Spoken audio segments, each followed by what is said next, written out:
Le Seigneur Jésus-Christ, le Dieu vivant, le Dieu tout-puissant, a encore manifesté sa miséricorde pour la délivrance de sa fille et de sa servante Sophia, précédemment secrétaire de Satan, messagère du diable et fille de la sirène des eaux, Mami Wata.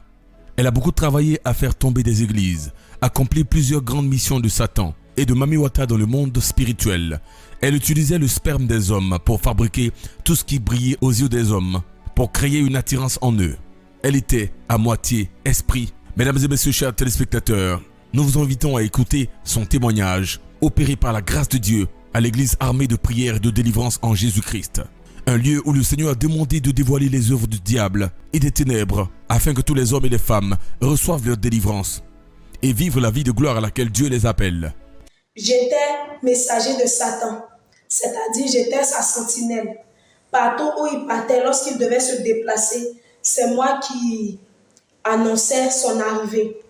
J'étais aussi la fille de la sirène des eaux. J'étais une sirène. À un moment donné, on me donnait des missions aussi à accomplir contre les hommes de Dieu. Je vais taire leur nom. On me donnait des missions à accomplir pour faire tomber des hommes de Dieu. Et je sortais pour séduire les hommes de Dieu afin de les faire tomber. Là-bas, on fabriquait les mèches, on fabriquait les fossiles, on fabriquait les faux ongles. En tout cas, tout ce qui est faux. On fabriquait aussi les talons. Dans le domaine des esprits, dans le monde des eaux, il y a plusieurs catégories.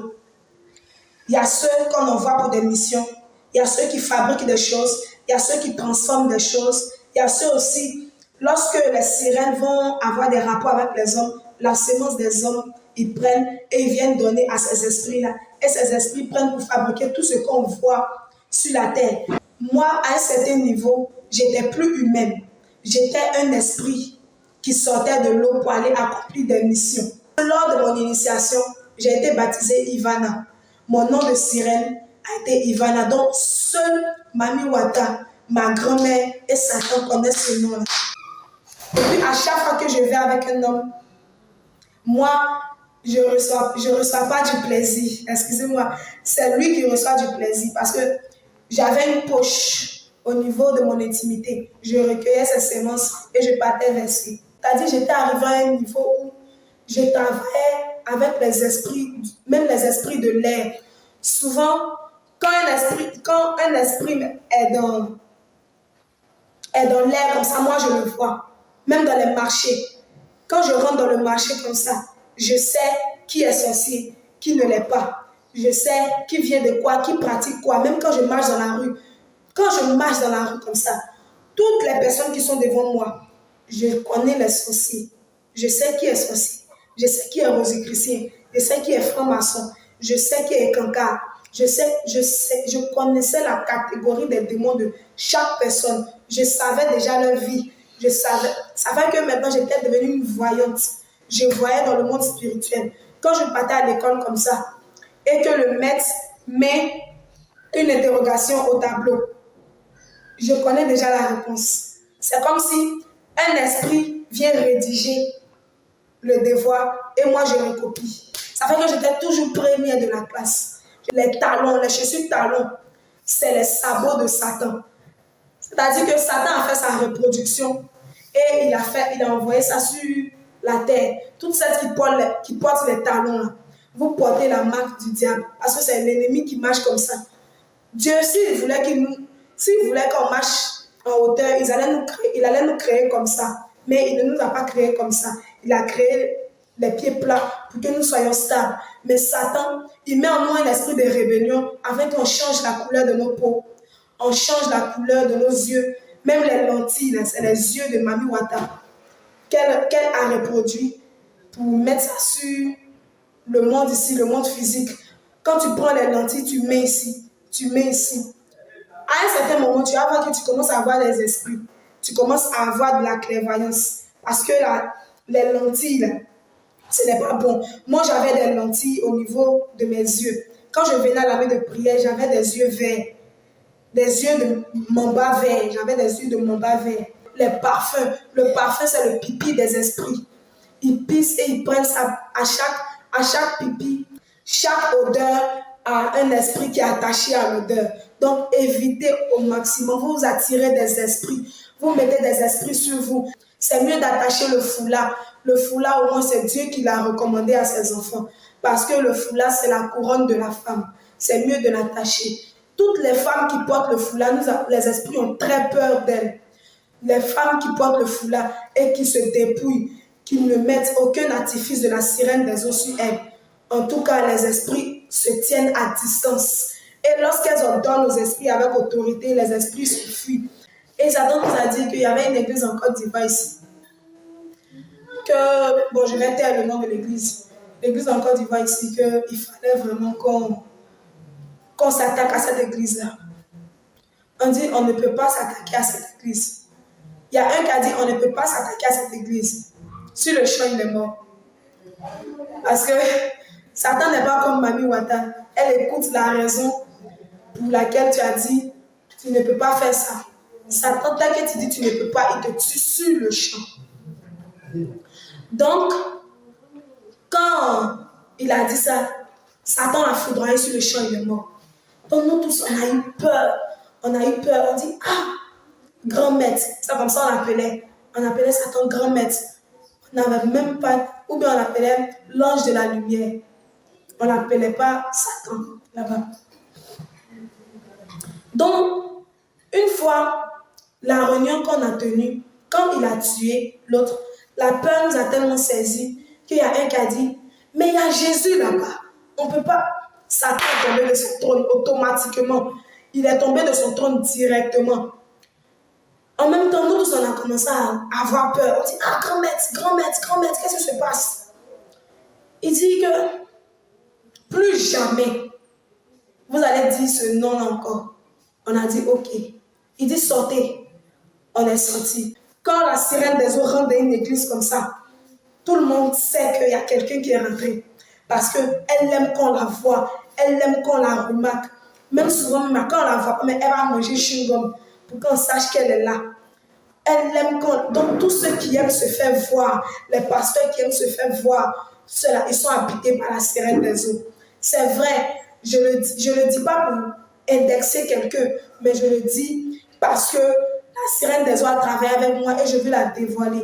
J'ai reçu ma délivrance. Je vis maintenant pour Christ. Je marche pour Christ. Je fais la volonté de Jésus-Christ. Donc, je ne veux pas cacher encore ses œuvres. Je veux dévoiler ses œuvres. Mes parents ils ont failli m'envoyer dans presque... Ils ont failli m'envoyer dans beaucoup de camps. Dans beaucoup de camps. Mais j'ai toujours refusé parce que là-bas, l'esprit des eaux travaillait. Parce que si j'arrive là-bas, elle allait me tuer. Parce que ceux qui exercent la délivrance ne doivent jamais porter de mèches, de boucles d'oreilles, de bracelets, de chaînes. Ils doivent être dépouillés totalement afin que la sirène n'ait pas accès à leur vie, ni les esprits impurs. Il m'envoyait à l'armée de prière et de délivrance. Il m'a envoyé là-bas. Pendant qu'on était sur la route, on était dans un taxi. J'étais couchée sur lui et il m'a fermé les yeux pour ne pas que je sache où on partait. Je lui demande pourquoi tu me fermes les yeux, que j'ai chaud. Parce qu'au fur et à mesure, on s'approchait de l'armée de prière, je sentais que je brûlais. Je sentais comme si je consumais. Donc je lui disais que je veux descendre de la voiture, que je ne supporte pas la chaleur. Il m'a dit reste tranquille, sinon il allait me punir. Donc j'ai pris peur et je suis restée tranquille malgré que je brûlais. Arrivé devant l'armée de prière, le bâtiment était là comme ça, mais c'est comme si je voyais de la lumière en même temps du feu. Donc je ne voulais pas rentrer. Il m'a pris par la main de force et il m'a fait rentrer. Arrivé là-bas, ils m'ont dit d'enlever mes boucles. Quand je suis rentrée, j'étais assise sur la chaise, comme si la chaise là fondait. Ça fond. Comme le caoutchouc au contact du feu. La chaise là fondait. Au fur et à mesure que ça fondait, moi aussi je fondais avec. Donc je me suis levée un coup, doucement. Et j'ai dit aux gens, mais pourquoi ici il y a du feu? Ils m'ont dit que, mais il n'y a rien. J'ai dit, ah ok. En même temps, je me suis rendu compte que c'était moi le problème. Donc, j'ai dit, je vais me taire, il ne faut pas que les gens vont savoir d'où je viens. Donc, il m'a dit, je vais rentrer dans la salle de prière, ils vont faire ma délivrance. Je suis rentrée là-bas. Il dit, Soleil qui me connaît. J'ai fait appel à la sirène, dans mon cœur. J'ai fait appel à la sirène. La sirène dit, elle ne vient pas. que là où je suis arrivée, là, elle dit qu'elle ne vient pas que de me débrouiller. Elle m'a abandonnée, elle m'a laissée seule. Je me suis sentie seule, je me suis sentie rejetée. Elle m'a abandonnée même. Elle dit qu'elle ne vient pas. J'ai senti dans mon esprit, tu vas te débrouiller toi seule. Parce que là où tu es arrivé, là, c'est mon terminus. Je ne peux même pas arriver là-bas même. Toi-même, tu brûles. Et moi, j'avais aussi, je ne supportais pas aussi la présence. Quand je suis arrivée à l'armée de prière, je ne supportais pas la présence de certains hommes de Dieu dans l'armée de prière. C'est-à-dire que les autres, je ne supportais pas leur présence, mais au stade où j'étais dans le monde spirituel, il y a certains hommes de Dieu dont je ne pouvais pas m'approcher. Même quand ils me disent, viens prier pour moi, je suis déboussolée, je ne sais même pas comment faire. Mais comme je suis obligée, si je fuis, ils vont m'attraper pour me voir, ça fait la honte sur moi. Donc, je me laissais et puis on priait pour moi. Donc, quand j'étais dans la douche et le prophète Norbert est en train de manger, il a crié power. Quand il a crié power comme ça, il était en train de me laver. Quand il a crié power, rigidi, il a commencé à parler en langue. Quand il a commencé à parler en langue comme ça, j'ai vomi des asticots. Un gros stock. J'ai fait la diarrhée sur place, il transpirait. Moi-même, je ne savais pas ce qui m'arrivait. Quand j'ai fini de vomir les asticots, j'ai vomi du sang. J'ai vomi tout ce que j'avais mangé dans le monde spirituel. Quand il a poussé le cri comme ça, j'ai vomi. Je suis sortie même de la douche. Et puis il a dit, mais vous allez me tuer. Et je rends toute la gloire au Seigneur aussi pour le dépouillement qu'il m'a donné. Parce que si je ne me dépouillais pas comme ça, je n'allais jamais avoir ma guérison. Bonjour chers frères et sœurs. Bonjour à tous. Je m'appelle la sœur à Hippogrâce Princesse Sophia. Et je suis là pour rendre mon témoignage parce que j'étais une sirène des eaux. J'ai vécu une expérience avec la sirène des eaux et je veux rendre toute la gloire au Seigneur Jésus pour la délivrance qu'il m'a donnée. J'ai reçu ma délivrance, donc je suis là pour bénir le nom du Seigneur Jésus et lui rendre toute la gloire. À ma naissance, j'ai été vendue à la sirène des eaux. Et lorsque j'ai commencé à grandir, j'ai vu toutes choses autour de moi commencer à changer. J'étais messager de Satan, c'est-à-dire j'étais sa sentinelle. Partout où il partait, lorsqu'il devait se déplacer, c'est moi qui annonçais son arrivée. J'étais aussi la fille de la sirène des eaux. J'étais une sirène.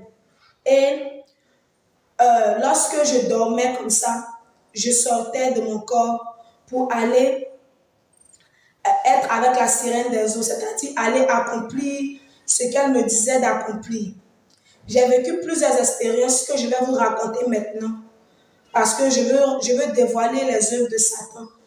Parce que Jésus-Christ m'a délivré maintenant et je veux lui rendre toute la gloire. Amen. Avant même que je ne naisse, ma grand-mère a tissé des alliances avec la sirène des eaux. C'est-à-dire, elle a dit à la sirène des eaux, parce que du côté maman, nous, on adorait le dipri. Nous sommes des habits du côté maternel. Donc, on adorait l'eau. Donc, ma grand-mère a tissé une alliance avec la sirène des eaux. Elle n'arrivait pas à avoir d'enfants.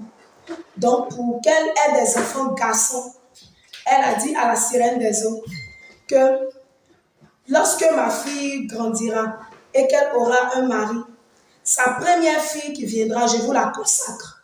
Je vous la donne, mais en retour, donnez-moi des enfants garçons. Et c'est ainsi que, avant même que je ne naisse et avant même que ma mère ne rencontre mon père, j'avais déjà été vendue. C'est ainsi que quand j'ai commencé à faire mes premiers pas, ma grand-mère m'a initiée au monde de la sorcellerie. C'est-à-dire, une fois, j'ai assisté à la fête du Dipri et ils ont mis des œufs sur ma tête et je devais faire une démarche pour avoir une belle silhouette. Parce que quand j'allais grandir, j'allais commencer à séduire les garçons. Donc, c'est comme ça que j'ai commencé mon initiation à l'eau. Moi et ma cousine, nous avons commencé nos initiations et on a assisté à la fête du Dipri. Après la fête du Dipri, Quand j'ai commencé à avoir 3 ans, 2 à 3 ans comme ça, j'ai commencé à regarder des films diaboliques, les films sataniques. Ils ont commencé à mettre ça devant nous et on a commencé à regarder ces films-là. Et maintenant, quand on a commencé à regarder ces films, les esprits maintenant venaient apparaître dans nos songes. On commençait à avoir des esprits en songe. Quand tu dors, tu fais des cauchemars. Quand tu dis à ta grand-mère, ma grand-mère dit que ça va passer. Et c'est comme ça que j'ai grandi. J'ai commencé maintenant à regarder ce genre de films. Les films de sorcellerie, où même on pratique la sorcellerie, où on voit les esprits comme ça attaquer les hommes. Ils attaquent les hommes et maintenant les hommes ne peuvent pas se défendre. Et on voit les esprits avoir des pouvoirs. Ils détruisent la vie des gens. Et on voit aussi où les femmes vont se livrer à l'eau pour que l'eau leur donne des enfants. Voilà, donc c'est ce genre de film que nous on a commencé à regarder. Et aussi on a vu des films aussi où Satan aussi venait apparaître aux hommes. Il apparaissait et il mangeait avec les hommes. Satan mangeait avec les hommes. C'est ce genre de film qu'on regardait.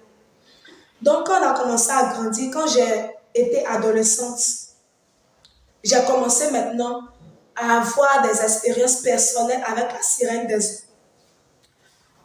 Quand je dormais parfois, je me vois dans l'eau. Au début, je me voyais dans l'eau. Je me vois dans un grand océan où il n'y a pas d'issue. Je ne peux pas sortir, je me vois dans un grand océan comme ça. Et je me réveille.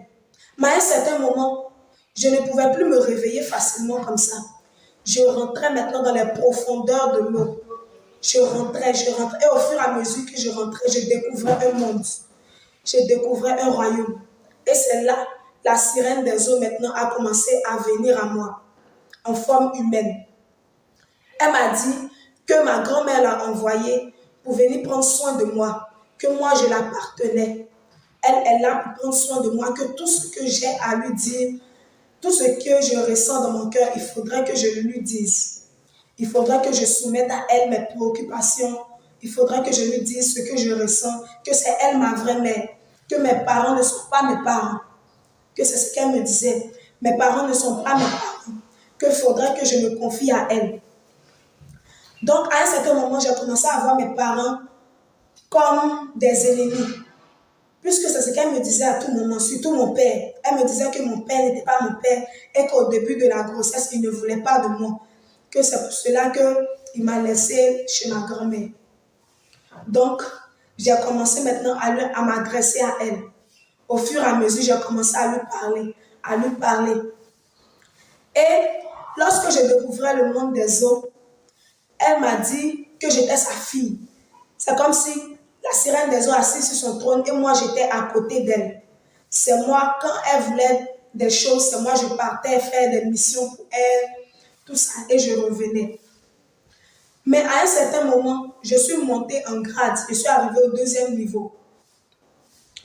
Là où je dors, je sors de mon corps et je vais dans le monde des eaux. À un moment donné, on me donnait des missions aussi à accomplir contre les hommes de Dieu. Je vais taire leur nom. On me donnait des missions à accomplir pour faire tomber des hommes de Dieu. Et je sortais pour séduire les hommes de Dieu afin de les faire tomber. Là-bas, on fabriquait les mèches, on fabriquait les fossiles, on fabriquait les faux ongles. En tout cas, tout ce qui est faux. On fabriquait aussi les talons. Dans le domaine des esprits, dans le monde des eaux, il y a plusieurs catégories. Il y a ceux qu'on envoie pour des missions. Il y a ceux qui fabriquent des choses. Il y a ceux qui transforment des choses. Il y a ceux aussi, lorsque les sirènes vont avoir des rapports avec les hommes, la sémence des hommes, ils prennent et ils viennent donner à ces esprits-là. Et ces esprits prennent pour fabriquer tout ce qu'on voit sur la terre. Toutes les nouvelles voitures qu'on voit, c'est la sémence des hommes. Ils prennent pour attirer les gens. Et lorsqu'ils voient que ces choses-là ne marchent pas, ils prennent la sémence des hommes et ils appliquent ça sur ces choses-là pour que ces choses aient de l'attirance, pour que ces choses-là brillent aux yeux des hommes. Donc maintenant, on portait les mèches, on portait toutes sortes de mèches pour attirer les hommes, on portait toutes sortes de mèches, toutes sortes de fossiles, de faux ongles. On s'habillait aussi de manière impudique. On s'habillait, tous nos corps étaient dehors pour que les hommes nous remarquent, tout ça. Une fois, je dormais comme ça et j'ai reçu l'appel de la sirène des eaux. Elle est venue, euh, elle est venue à moi et elle m'a dit de venir dans son royaume. Et je suis arrivée dans le monde des eaux, je suis sortie de mon corps et je suis arrivée dans le monde des eaux. Bien-aimé, le monde des eaux n'est pas comme le monde qu'on voit ici. Le monde des eaux, c'est la couleur jaune or. C'est brillant. Bon, aux yeux des hommes, c'est ce qu'ils vont dire, c'est brillant. C'est comme l'or, la couleur d'or. Et tout brille partout, tout brille. Il n'y a même pas de carreaux comme ça. Tout est pierre précieuse. Dans le monde des sirènes, partout est pierre précieuse. Donc, quand nous on va là-bas, on se sent à l'aise. On se dit que c'est ce qui est bon. On se sent à l'aise. Et puis les esprits sont là, mais les esprits ne se font pas laids. Ils ne sont pas vilains à nos yeux. Ils sont des hommes normaux. Ils sont corrects. Simplement qu'ils sont habillés indécemment. Ils ne sont pas bien habillés. Parce que là-bas, c'est l'impudicité, l'immoralité. Donc chacun est habillé selon ce qu'il veut, comme il le sent bon. Donc je suis arrivée dans le monde des eaux et je me suis assise en face de la sirène des eaux, Mami Wata elle-même en personne. C'est à elle que moi je m'adressais. Je ne m'adressais pas aux autres esprits. Les autres esprits, ils étaient mes inférieurs, mes subalternes. C'est moi, j'étais à côté de la sirène des eaux.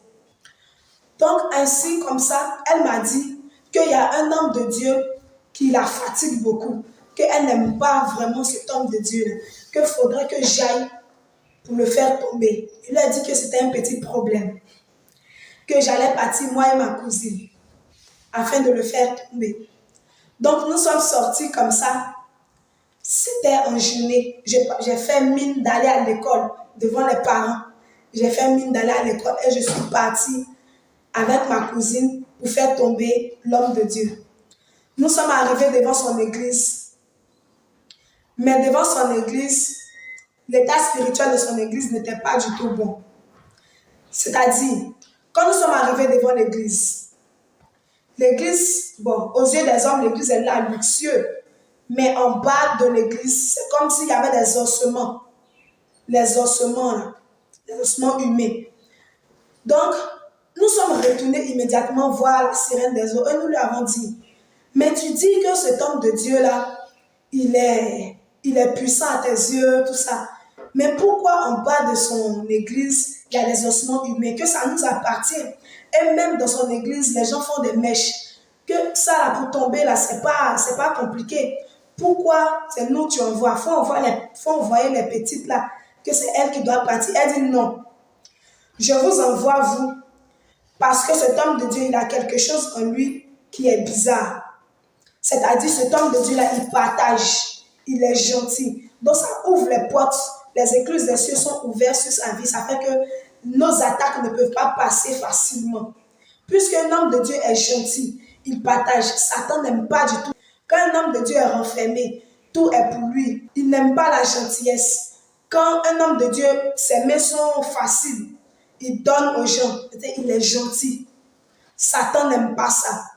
Donc, il veut à tout prix le faire tomber dans l'impudicité. Parce que l'impudicité est un péché tellement grave. Parce que la Bible dit que notre Dieu est saint. Il n'aime pas l'impudicité. Donc, la sirène nous a envoyé nous. Là, nous, on est plus fortes pour le faire tomber. Donc, nous sommes repartis vers l'homme de Dieu. L'homme de Dieu, même, il avait déjà un faible pour les femmes. C'est-à-dire, il nous a vus devant son église. Quand nous sommes repartis, on était arrêtés devant son église. Il a garé sa voiture. Quand il a garé sa voiture, il est descendu de sa voiture et il nous a regardés. Il nous a appelés. Il dit, qu'est-ce qu'on fait devant son église? On dit non, on s'est perdu, tout ça, qu'on cherchait un lieu, mais on s'est perdu. Il dit, ah, donnez-moi le lieu, je vais vous indiquer. On a commencé à raconter notre vie, on a commencé à raconter n'importe quoi. Il ne comprenait plus rien. Et on a dit, est-ce que vous pouvez nous accompagner? Il dit non, que bon, d'accord, qu'il a une réunion, mais il va nous prendre dans sa voiture et on va partir. On dit non, dans ta voiture, c'est pas nécessaire. C'est pas nécessaire. On veut seulement échanger avec vous. Si on peut rentrer dans votre bureau, on va échanger. Il nous a regardé quand il dit non, si on rentre dans notre bureau, c'est pas bon parce qu'on était habillés d'une manière bizarre. Et il y avait ses collaborateurs qui étaient là-bas dans son église. Ils ne voulaient pas qu'on rentre. Donc il a pris notre contact et il a dit on n'a qu'à le rappeler plus tard qu'il était intéressé par notre échange. Donc moi je lui ai donné mon contact parce que c'est moi qui bavardais beaucoup. Donc je lui ai donné mon contact. Le soir, il m'a appelé pour me dire est-ce qu'on peut se rencontrer pour prendre un pot. Je suis sortie avec mes mèches, tout ça. Mais c'était une perruque parce que à la maison, comme mon père était pasteur, donc au quartier, je faisais la fille sainte, la fille qui ne faisait rien, tout ça. Je me jouais aux filles parfaites, comme mon père était pasteur. Donc, je suis sortie comme ça. Je partais à l'école. J'ai fait mine d'aller à l'école. Et je suis partie voir l'homme de Dieu. On s'est assis quelque part. Et je suis allée avec lui. On a échangé. Et il m'a fait une bise. Et c'est comme ça que c'est parti. Mais la sirène m'a dit de ne pas aller avec lui. S'il me fait la bise, c'est déjà suffisant. C'est comme si j'allais l'envoûter directement. Donc quand il m'a fait la bise, l'envoûtement est parti. Il voulait qu'on aille quelque part pour avoir des relations sexuelles. Mais je lui ai dit non, que je ne suis pas intéressée, tout ça. Et je suis rentrée chez moi. Quand je suis rentrée chez moi, son empreinte est restée. Moi aussi, je lui ai fait une bise avec le maquillage que j'avais aux lèvres. Je lui ai fait une bise sur sa cravate. Et je lui ai dit que je vais prendre sa cravate comme souvenir. Là, comme ça, prochainement, quand je vais aller dormir, je vais penser à lui. On allait tisser une relation. Donc, il m'a donné sa cravate. Et je suis rentrée à la maison avec sa cravate. La nuit, quand je dormais, je suis sortie de mon corps. Je suis allée faire le compte rendu pour dire que la mission s'est très bien passée. Que même voici sa cravate. Donc, elle a pris sa cravate. Elle était contente. Elle m'a décorée. Dans le monde spirituel, comme j'étais une sirène, j'avais la plus grosse queue de sirène. Et c'était argenté, il y avait des pierres précieuses dessus. Au fur et à mesure que tu accomplissais et tu réussissais une mission, il y avait un diamant qui apparaissait sur le côté gauche de ta queue de sirène. Donc j'ai eu une grosse pierre de diamant parce que j'avais fait tomber l'homme de Dieu. Même sans relation sexuelle, le simple fait qu'il m'ait donné un rendez-vous, qu'il m'ait fait une bise, et que moi aussi j'avais fait une bise, ça avait déjà créé une connexion. Pour dire que quoi? Quand les hommes de Dieu nous voient comme ça, les filles avec les mèches dans la rue, c'est pas elles toutes qui sont des humaines. Moi, à un certain niveau, j'étais plus humaine. J'étais un esprit qui sortait de l'eau pour aller accomplir des missions. Chers hommes de Dieu, si vous voyez des filles comme ça dans la rue avec des mèches, même si elles viennent de votre église, priez, ayez le discernement parce que l'esprit des autres travaille beaucoup. Et par les mèches, simplement avec les mèches, si vous voyez simplement les mèches, l'envoûtement peut entrer dans votre vie, simplement en regardant les mèches. Parce que les mèches même sont fabriquées directement par l'esprit des autres. Ma deuxième mission a été de faire tomber un autre homme de Dieu. Mais avant cela, on m'a dit que je devais avoir un mari de nuit. C'est-à-dire que le mari de nuit devait se révéler directement à moi. Parce qu'avant, j'avais un mari de nuit. Depuis l'âge de 6 ans, j'avais un mari de nuit. Mais il ne se montrait pas trop. Il venait sous forme d'un petit garçon, on jouait ensemble. Et après, je me réveillais. Mais quand j'ai eu mes 16 ans, où j'ai eu mon premier rapport sexuel, le mari de nuit s'est révélé à moi directement. Il est venu, c'était comme un Goliath. Il était d'une taille de 3 mètres. Un homme vraiment baraqué. Bon, en tout cas, le mari de nuit que j'avais, c'était un homme coriace. Donc, à l'âge de 16 ans, je devais avoir mon premier rapport sexuel et le mari de nuit devait venir. Donc, lorsqu'il est venu, quand j'ai fini et qu'il est venu, la nuit, quand je dors comme ça, il se révèle à moi. Et même dans ma chambre, il est couché. Vis-à-vis, je le vois vis-à-vis. Il est couché dans ma chambre comme ça. Malgré que mon père passe toute la nuit à prier, il vient dans ma chambre. Il prie de minuit jusqu'à 6 heures du matin. Le mari de nuit est couché là. Il ne bouge pas. On fait nos bêtises là. Mon père prie. Il ne voit pas le mari de nuit. Moi, je le vois. Il est couché dans ma chambre. Mon père ne le voit pas. C'est-à-dire, comme j'avais les artifices de la sirène des eaux et que j'ai été vendu à elle, malgré toutes les prières que mon père faisait, les prières de combat, de destruction qu'il faisait, malgré toutes ces prières qu'il faisait, le mari de nuit était couché là. Il ne bougeait pas. C'est-à-dire que mon papa peut passer toute une nuit à prier, même toute la journée. Le mari de nuit est couché là. Et quand il est content, il se lève tranquillement, il s'en va. Même souvent, je pars dans la cuisine prendre de l'eau pour lui. Le mari de nuit, il est couché là. Et quand on finit toutes ces œuvres-là, nous deux, on retourne dans le monde spirituel. Dans le monde spirituel, lorsque un serviteur de Dieu commence à briller, lorsqu'il commence à sortir de l'ordinaire, c'est-à-dire Dieu commence à l'utiliser, il commence à avoir des manifestations, il chasse les esprits. Moi, on m'envoyait pour aller l'envoûter. Même si ce n'est pas moi, c'est ma cousine. On part l'envoûter. Même si on ne va pas physiquement comme ça se montrer à lui. Mais spirituellement, lorsqu'il est là, il est dans son église, on va dans son église. Et là où toutes les filles de son église ont des mèches, on rentre dans ces mèches-là. On se calme dans les mèches de ces filles qui sont dans son église et on commence à l'envoûter. On commence à l'attaquer. Vous savez que souvent les hommes de Dieu sont là et puis ils toussent. Ils sont en train de prier, ils toussent. Ils sont en train de prier, la gorge, c'est comme si la gorge est serrée. Ils ne peuvent pas parler. Et puis après, il dit, excusez-moi, ils boivent un peu d'eau. C'est tout ça là, c'est nous les esprits des eaux, c'est nous on faisait cela. Je regrette vraiment mes œuvres, mais je suis obligée de dévoiler ce que l'Esprit des eaux a fait au travers de ma vie, pour la gloire de Jésus. Après cela, lorsque j'ai eu 18 ans, l'Esprit des eaux m'a dit que j'allais passer à un niveau supérieur parce que j'ai tellement accompli des œuvres pour elle. Elle était satisfaite de mon œuvre.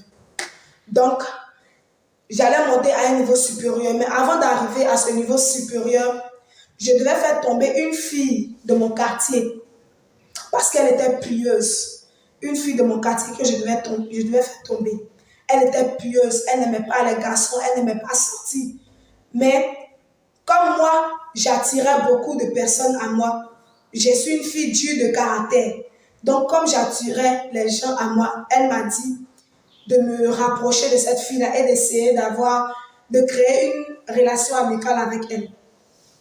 Donc j'ai commencé à m'approcher de cette fille en faisant mine d'être, comme je suis une fille de pasteur, en faisant mine de quelqu'un qui aime la prière, quelqu'un vraiment qui aime le combat spirituel, qui aime la Bible. J'ai commencé à m'approcher d'elle et elle a commencé à aimer mon affaire. Elle m'invitait dans les cellules de prière où je partais. Mais comme ces filles-là avaient des mèches, donc je me sentais bien. Je me sentais bien. Même quand elles font des combats spirituels, je ne me sens même pas athée. Je me sens au contraire, je me sens bien dans ma peau. Je me sens complètement à l'aise. Donc, pendant ce temps que la fille me prenait pour son amie, je faisais compte à la sirène des eaux de ses faits et gestes parce que je partais partout avec elle. Je lui rendais compte. Elle m'a dit que ce n'est pas suffisant, qu'il faudrait qu'elle tombe dans le péché. J'ai tout fait, la fille n'est pas tombée dans le péché. J'ai envoyé même mes camarades garçons que je sais qu'ils ont l'argent, tout ça. Ma camarade n'est pas tombée dans le péché. Moi et ma cousine, on est retourné voir la sirène. Et on a dit, ah maman, parce qu'on l'appelait maman, on a dit, ah maman, que celle-là, on est fatigué d'elle. Elle dit qu'elle s'est mise dans une colère noire. Elle dit, comment nous on peut échouer? Que elle, là, ses enfants n'échouent jamais. Ses enfants n'échouent jamais. Que si nous on échoue, elle nous tue. Donc on a eu peur. On a dit, si c'est comme ça, donne-nous des recettes, je sais pas, des tactiques afin d'aller vers elle pour la faire tomber parce qu'elle prie trop. Nous, ça nous fatigue. À chaque fois qu'on va là-bas, elle prie, vraiment ça nous fatigue. Elle dit, ok, je vais vous envoyer quelqu'un, avec lui seulement, la fille va tomber. Donc nous deux, moi et ma cousine, on a commencé à sourire, on dit, ah ok, que si c'est comme ça, c'est bon. Et je me suis réveillée, je suis retournée dans mon corps. Le lendemain, je partais à l'école, moi et ma cousine, et on marchait comme ça au niveau de la 2, Abidjan à la 2, là. Au rond-point de la 2, on marchait comme ça. Et on a entendu des voix derrière nous. C'est comme si quelqu'un nous appelait. On s'est retourné. On voit un homme, un beau gentil garçon.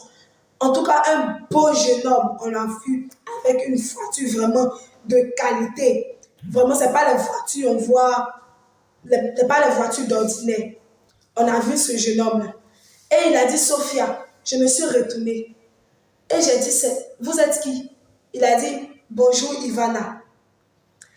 Donc j'ai su que c'était de moi il parlait. Parce que lors de mon initiation, j'ai été baptisée Ivana. Mon nom de sirène a été Ivana. Donc seule Mami Wata, ma grand-mère et Satan connaissent ce nom-là. Personne d'autre, et ma cousine, personne d'autre ne connaît ce nom-là. Donc je regarde ce jeune homme-là. Je lui dis, je le regarde et je sais que ce n'est pas ma grand-mère qui est là. Ce n'est pas Mami Wata qui est là. Donc j'ai su automatiquement que c'était Satan lui-même en personne qui était venu. Parce que lors de nos expéditions, quand on sortait souvent, Satan lui-même descendait de son trône. On travaillait avec lui afin d'aller séduire les hommes. Donc, j'ai su que c'était lui. Et il m'a regardé, il a dit, c'est moi. Je sais que tu penses à ça. Et je te dis en même temps que c'est moi, Satan. Il n'a pas dit Satan, sinon j'allais avoir peur. Il a dit que c'est moi, l'ange. Quand il a dit l'ange, j'ai su, nous deux, on savait de quoi on parlait. Avec ma cousine, nous trois, on savait de quoi il parlait. Donc, on était humains, on était vis-à-vis. C'est comme si tout le monde nous voyait. Avec le jeune homme. Donc, le jeune homme, bon, Satan, nous a dit de monter dans la voiture qu'il n'aime pas qu'on le regarde. Lui, il aime vivre caché. Il n'aime pas que tout le monde, parce qu'il y avait tellement de monde, il veut qu'on aille dans un coin secret pour parler. Donc, on a monté dans sa voiture et on est parti dans mon quartier. Et je lui ai montré la jeune fille. Il a dit, oh, mais ça, c'est un petit problème, parce qu'elle a les mèches. Mais comme elle prie et qu'elle est gentille, nous, on n'a pas accès à elle.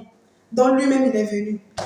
Quand lui-même, il est venu dans le quartier, on est parti chez la jeune fille, ma copine, on est parti chez elle. Et elle m'a dit qu'elle veut recevoir personne chez elle. Elle ne veut voir personne. Je lui ai dit que non, j'ai envoyé mon cousin. Je lui ai dit que c'est mon cousin, que j'ai envoyé mon cousin.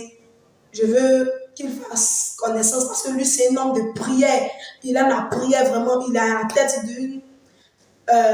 d'un comité d'évangélisation, tout ça, à raconter des mensonges à la fille. Donc, elle a dit OK. Et elle est sortie pour nous rencontrer. À la vue de ce jeune homme-là, c'est-à-dire Satan, ma copine est devenue complètement envoûtée, c'est-à-dire, elle a commencé à surchauffer, genre, elle a été séduite par Satan. Sa beauté, son élégance. Satan est très élégant quand il le veut. En tout cas, quand elle est revenue à côté de moi, elle m'a dit, Sophia, c'est ton cousin qui est là. J'ai dit oui. Elle a dit, je ne crois pas que c'est ton cousin qui est là. J'ai dit oui, c'est. Donc il a dit, venez les filles, on va aller prendre un pot. On est allé, on a pris un pot. Et pendant qu'on partait même prendre le pot, on n'était même pas encore arrivé. Il m'a fait signe.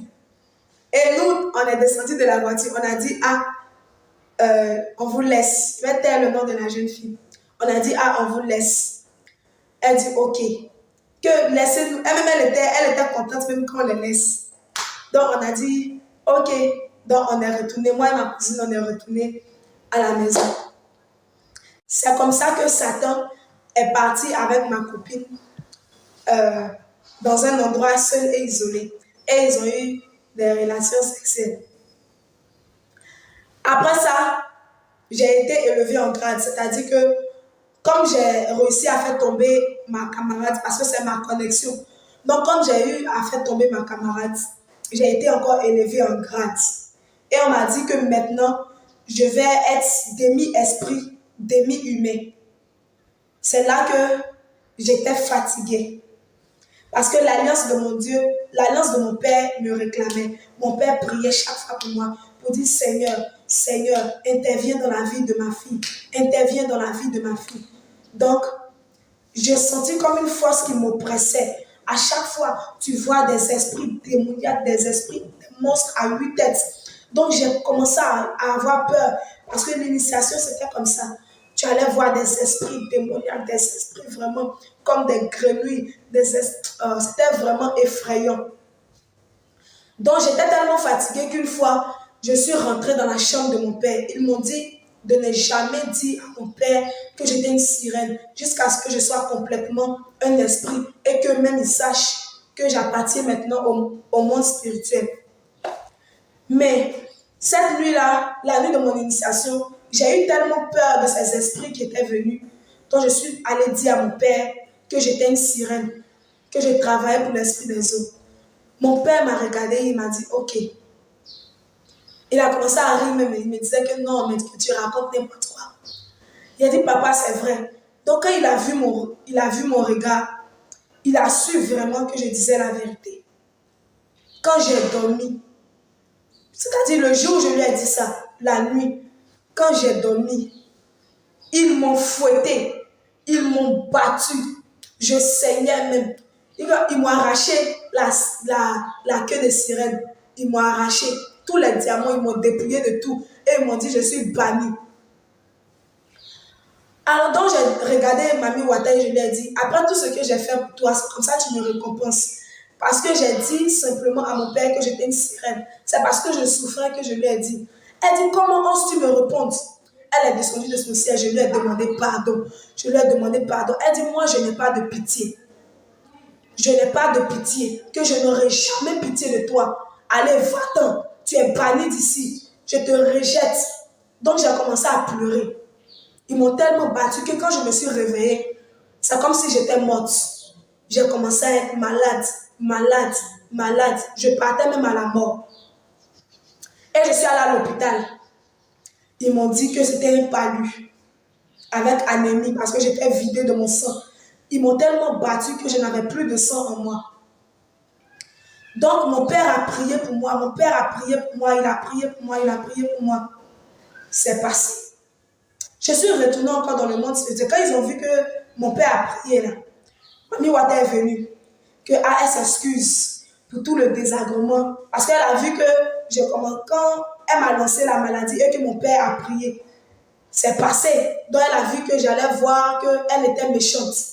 Donc elle est revenue à moi et elle m'a dit qu'elle s'excuse pour tout ce qu'elle m'a fait. Ce soir-là, ils ont organisé une festin. Ce soir-là, je suis restée dans mon lit. Mais elle-même, elle est venue me chercher. Je ne suis pas sortie de mon corps. Elle-même, elle est venue me chercher. On est parti dans le monde spirituel. Ils ont organisé une grande fête pour moi. Donc, je me suis sentie aimée. Je me suis sentie réconfortée. Je pensais que tout allait aller bien, encore comme avant. C'est comme ça qu'ils m'ont dit, pour renouveler l'alliance avec l'esprit des autres, je devais prendre une grossesse. Je devais leur donner un fœtus pour tisser une alliance avec eux. Et que je devais mourir le 1er novembre. Parce que je dois essayer d'avorter. Et je meurs le 1er novembre 2021. Afin que je devienne complètement un esprit des eaux. Afin que je devienne complètement un esprit des eaux. Pour ne plus que mon père ait accès à moi. C'est ce qu'ils m'ont dit. Donc j'ai dit, ah, mais pourquoi je dois mourir? Pour être un esprit, je n'ai pas besoin de mourir. Ils m'ont dit, tu ne discutes pas. Soit tu fais, soit tu fais. Sinon, on te tue sur le champ. Donc j'ai eu peur et j'ai accepté. Je suis retournée dans le monde ordinaire et j'ai eu des relations et je suis tombée enceinte. Et là maintenant, mon père m'a envoyé dans un camp de prière. Mais avant qu'il m'envoie dans un camp de prière, la sirène des eaux a senti ça. Et elle voulait automatiquement me tuer. Elle m'a annoncé une maladie. J'avais le cancer du col de l'utérus. J'avais ce cancer-là en moi. J'avais le palu, l'anémie, j'avais la sinusite, tout ça. Donc, quand ils m'ont lancé ces maladies, je suis tombée gravement malade. Mon père m'a envoyé à l'hôpital. Et l'Esprit de Dieu a dit à mon père que tout ce qu'il faisait là, c'est zéro parce que le problème était spirituel. C'est ainsi qu'il m'a envoyé à l'armée de prière et de délivrance. Il m'a envoyé là-bas. Pendant qu'on était sur la route, on était dans un taxi. J'étais couchée sur lui et il m'a fermé les yeux pour ne pas que je sache où on partait. Je lui demande pourquoi tu me fermes les yeux, que j'ai chaud. Parce qu'au fur et à mesure, on s'approchait de la main de prière, je sentais que je brûlais. Je sentais comme si je consumais. Donc je lui disais que je veux descendre de la voiture, que je ne supporte pas la chaleur. Il m'a dit reste tranquille, sinon il allait me punir. Donc j'ai pris peur, je suis restée tranquille malgré que je brûlais. Arrivé devant la main de prière, le bâtiment était là comme ça, mais c'est comme si je voyais de la lumière en même temps du feu. Donc je ne voulais pas rentrer. Il m'a pris par la main de force et il m'a fait rentrer. Arrivé là-bas, ils m'ont dit d'enlever mes boucles. Quand je suis rentrée, j'étais assise sur la chaise, comme si la chaise là fondait. Ça fond. Comme le caoutchouc là, au contact du feu.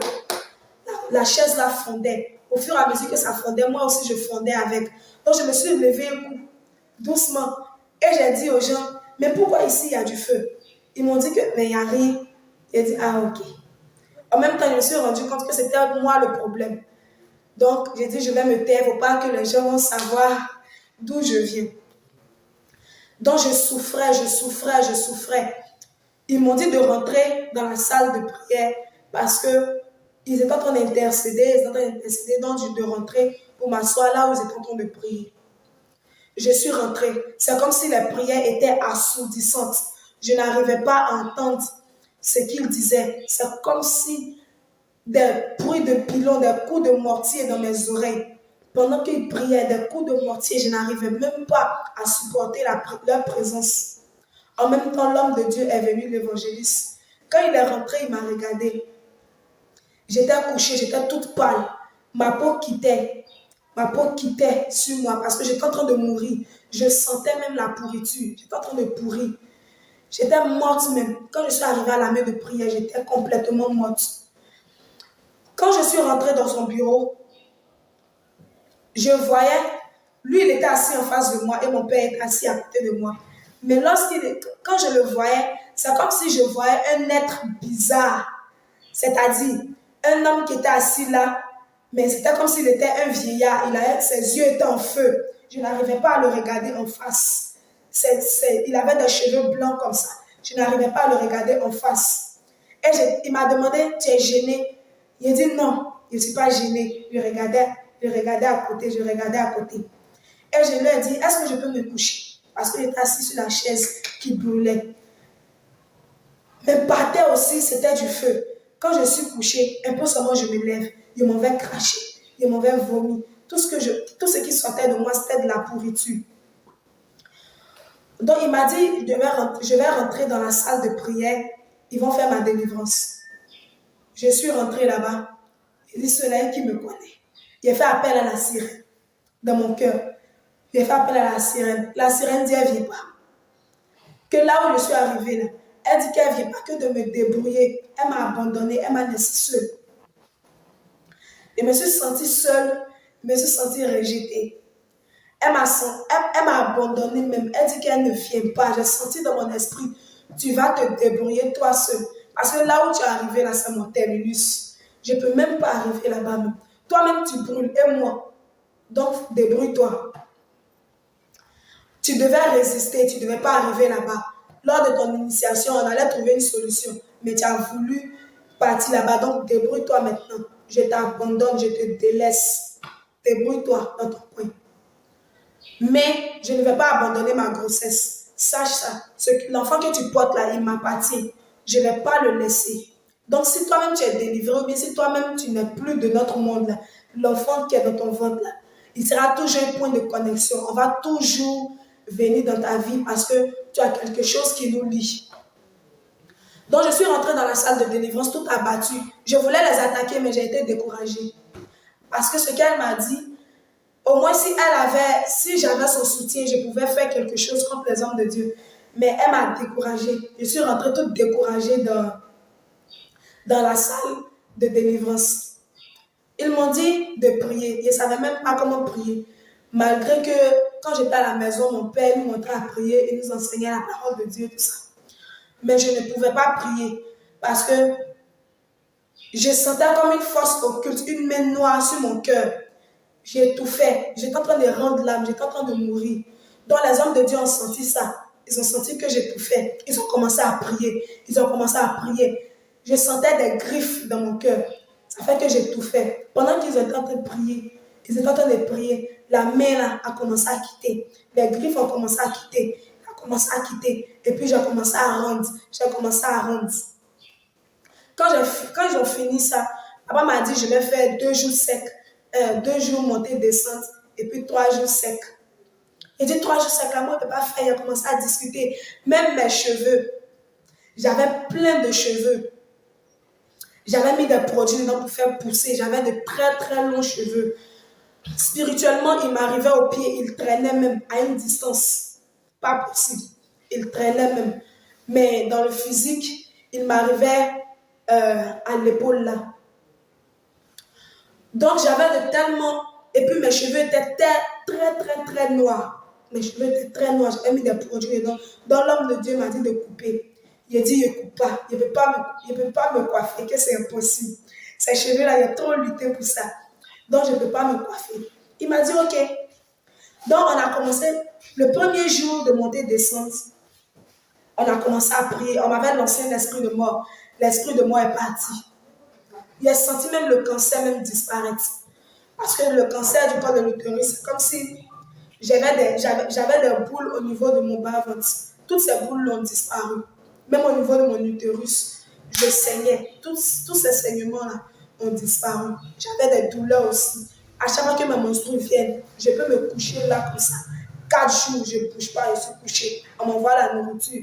On me soulève pour aller faire mes besoins. Quand mes menstrues viennent, je suis comme morte parce que ça me fait très, très, très mal. Donc, c'est ainsi que j'ai fait le premier jour de délivrance. Montée, descendre, l'esprit de mort est parti et la maladie est partie. Le deuxième jour, comme j'ai vu que l'esprit de mort est parti, j'étais tellement contente que j'ai dit, bon, je vais aller me coiffer. Je vais aller me coiffer. Parce que je voyais que la mort commençait à partir. Mes parents ils ont failli m'envoyer dans presque... Ils ont failli m'envoyer dans beaucoup de camps. Dans beaucoup de camps. Mais j'ai toujours refusé parce que là-bas, l'esprit des eaux travaillait. Parce que si j'arrive là-bas, elle allait me tuer. Parce que ceux qui exercent la délivrance ne doivent jamais porter de mèches, de boucles d'oreilles, de bracelets, de chaînes. Ils doivent être dépouillés totalement afin que la sirène n'ait pas accès à leur vie, ni les esprits impurs. Parce que lorsque vous portez tous ces artifices-là, même un simple bracelet, même les vernis sont fabriqués là-bas. Même le vernis transparent, c'est la salive de la sirène des eaux. Le vernis transparent que les filles mettent sur les ongles, c'est la salive de la sirène des eaux. Même le fond de teint que les filles mettent sur leur visage, c'est la sémence des hommes, c'est-à-dire le sperme des hommes qu'on prend pour fabriquer le fond de teint. Le fond de teint, vous avez remarqué avec moi que le fond de teint a plusieurs tons selon le teint, le type de teint des femmes. Il y a d'autres qui sont clairs, bronzés, très noirs, un peu noirs. Chaque fond de teint est attaché à un esprit. Pour le teint noir, il y a une sirène pour le teint noir. À chaque fois qu'on fabrique le fond de teint noir avec la sirène des eaux, elle mélange sa salive pour former le teint noir, pour que les femmes mettent sur leur visage. Le fond de teint noir est attaché à une sirène qui met sa salive avec l'esprit, avec la sémence des hommes pour fabriquer le fond de teint. Donc, évitez au maximum le fond de teint. Le fond de teint, les pommades. Les pommades aussi sont fabriquées en bas de l'eau. Les parfums. Le parfum, c'est le pipi des esprits. Ils pissent et ils prennent ça à chaque pipi, c'est-à-dire à chaque parfum. Le parfum, là. Chaque odeur a un esprit qui est attaché à l'odeur. Donc, évitez au maximum. Vous attirez des esprits. Vous mettez des esprits sur vous. La pommade, tout ce qui est faux, les fonds de teint. Évitez cela au maximum, s'il vous plaît, peuple de Dieu. C'est mieux d'attacher le foulard. Le foulard, au moins, c'est Dieu qui l'a recommandé à ses enfants. Parce que le foulard, c'est la couronne de la femme. C'est mieux de l'attacher. Toutes les femmes qui portent le foulard, les esprits ont très peur d'elles. Les femmes qui portent le foulard et qui se dépouillent, qui ne mettent aucun artifice de la sirène des eaux sur elles. En tout cas, les esprits se tiennent à distance. Et lorsqu'elles ordonnent aux esprits avec autorité, les esprits se fuient parce qu'ils ont peur d'elles. Donc, je reviens à mon témoignage pour dire, je suis allée me coiffer le 2e jour de ma délivrance. Lorsque je me suis coiffée, la sirène des eaux est partie parce que j'avais des galons ici, au niveau de ma poitrine. J'avais des galons et au niveau de ma poitrine aussi, j'avais des marques de la séduction. Ça fait que quand je mettais ma poitrine dehors comme ça et qu'un garçon me regarde, même si je me suis rasé la tête, même si je suis vilaine, mais quand ma poitrine est dehors seulement, le garçon vient à moi parce que je l'ai envoûté automatiquement par la sirène, par les codes qui étaient sur moi. Donc, la sirène des eaux au niveau de la poitrine s'en est allée lorsque je me suis rasé les cheveux. Je me suis rasé totalement même parce que même dans mon cuir chevelu, même j'avais des semences. J'avais des marques, j'avais des codes, même dans mon cuir chevelu. Je me suis rasé automatiquement. La sirène est partie.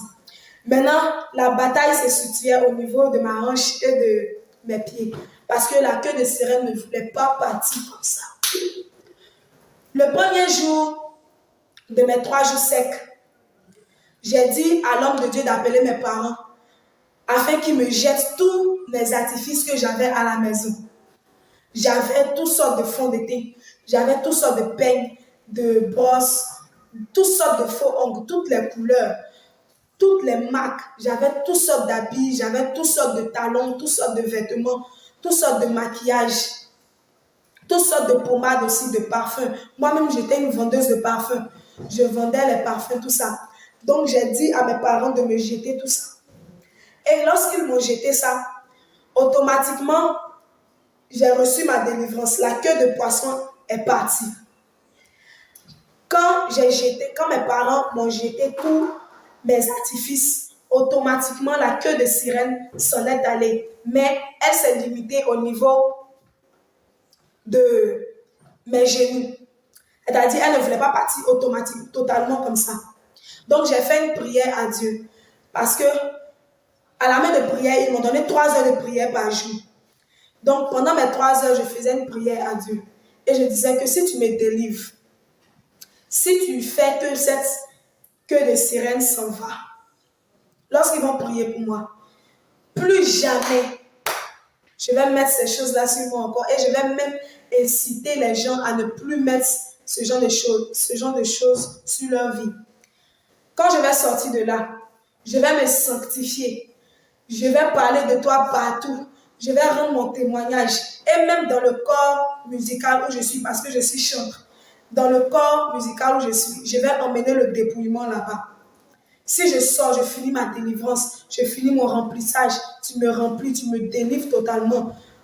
Dans mon ministère, tous les chantres avec moi, et même les grands chantres de ce pays, les grands chantres internationaux, je vais emmener le dépouillement dans leur vie. Quand j'ai fini de faire cette prière, le 2e jour, mon 2e jour sec, la queue est partie automatiquement.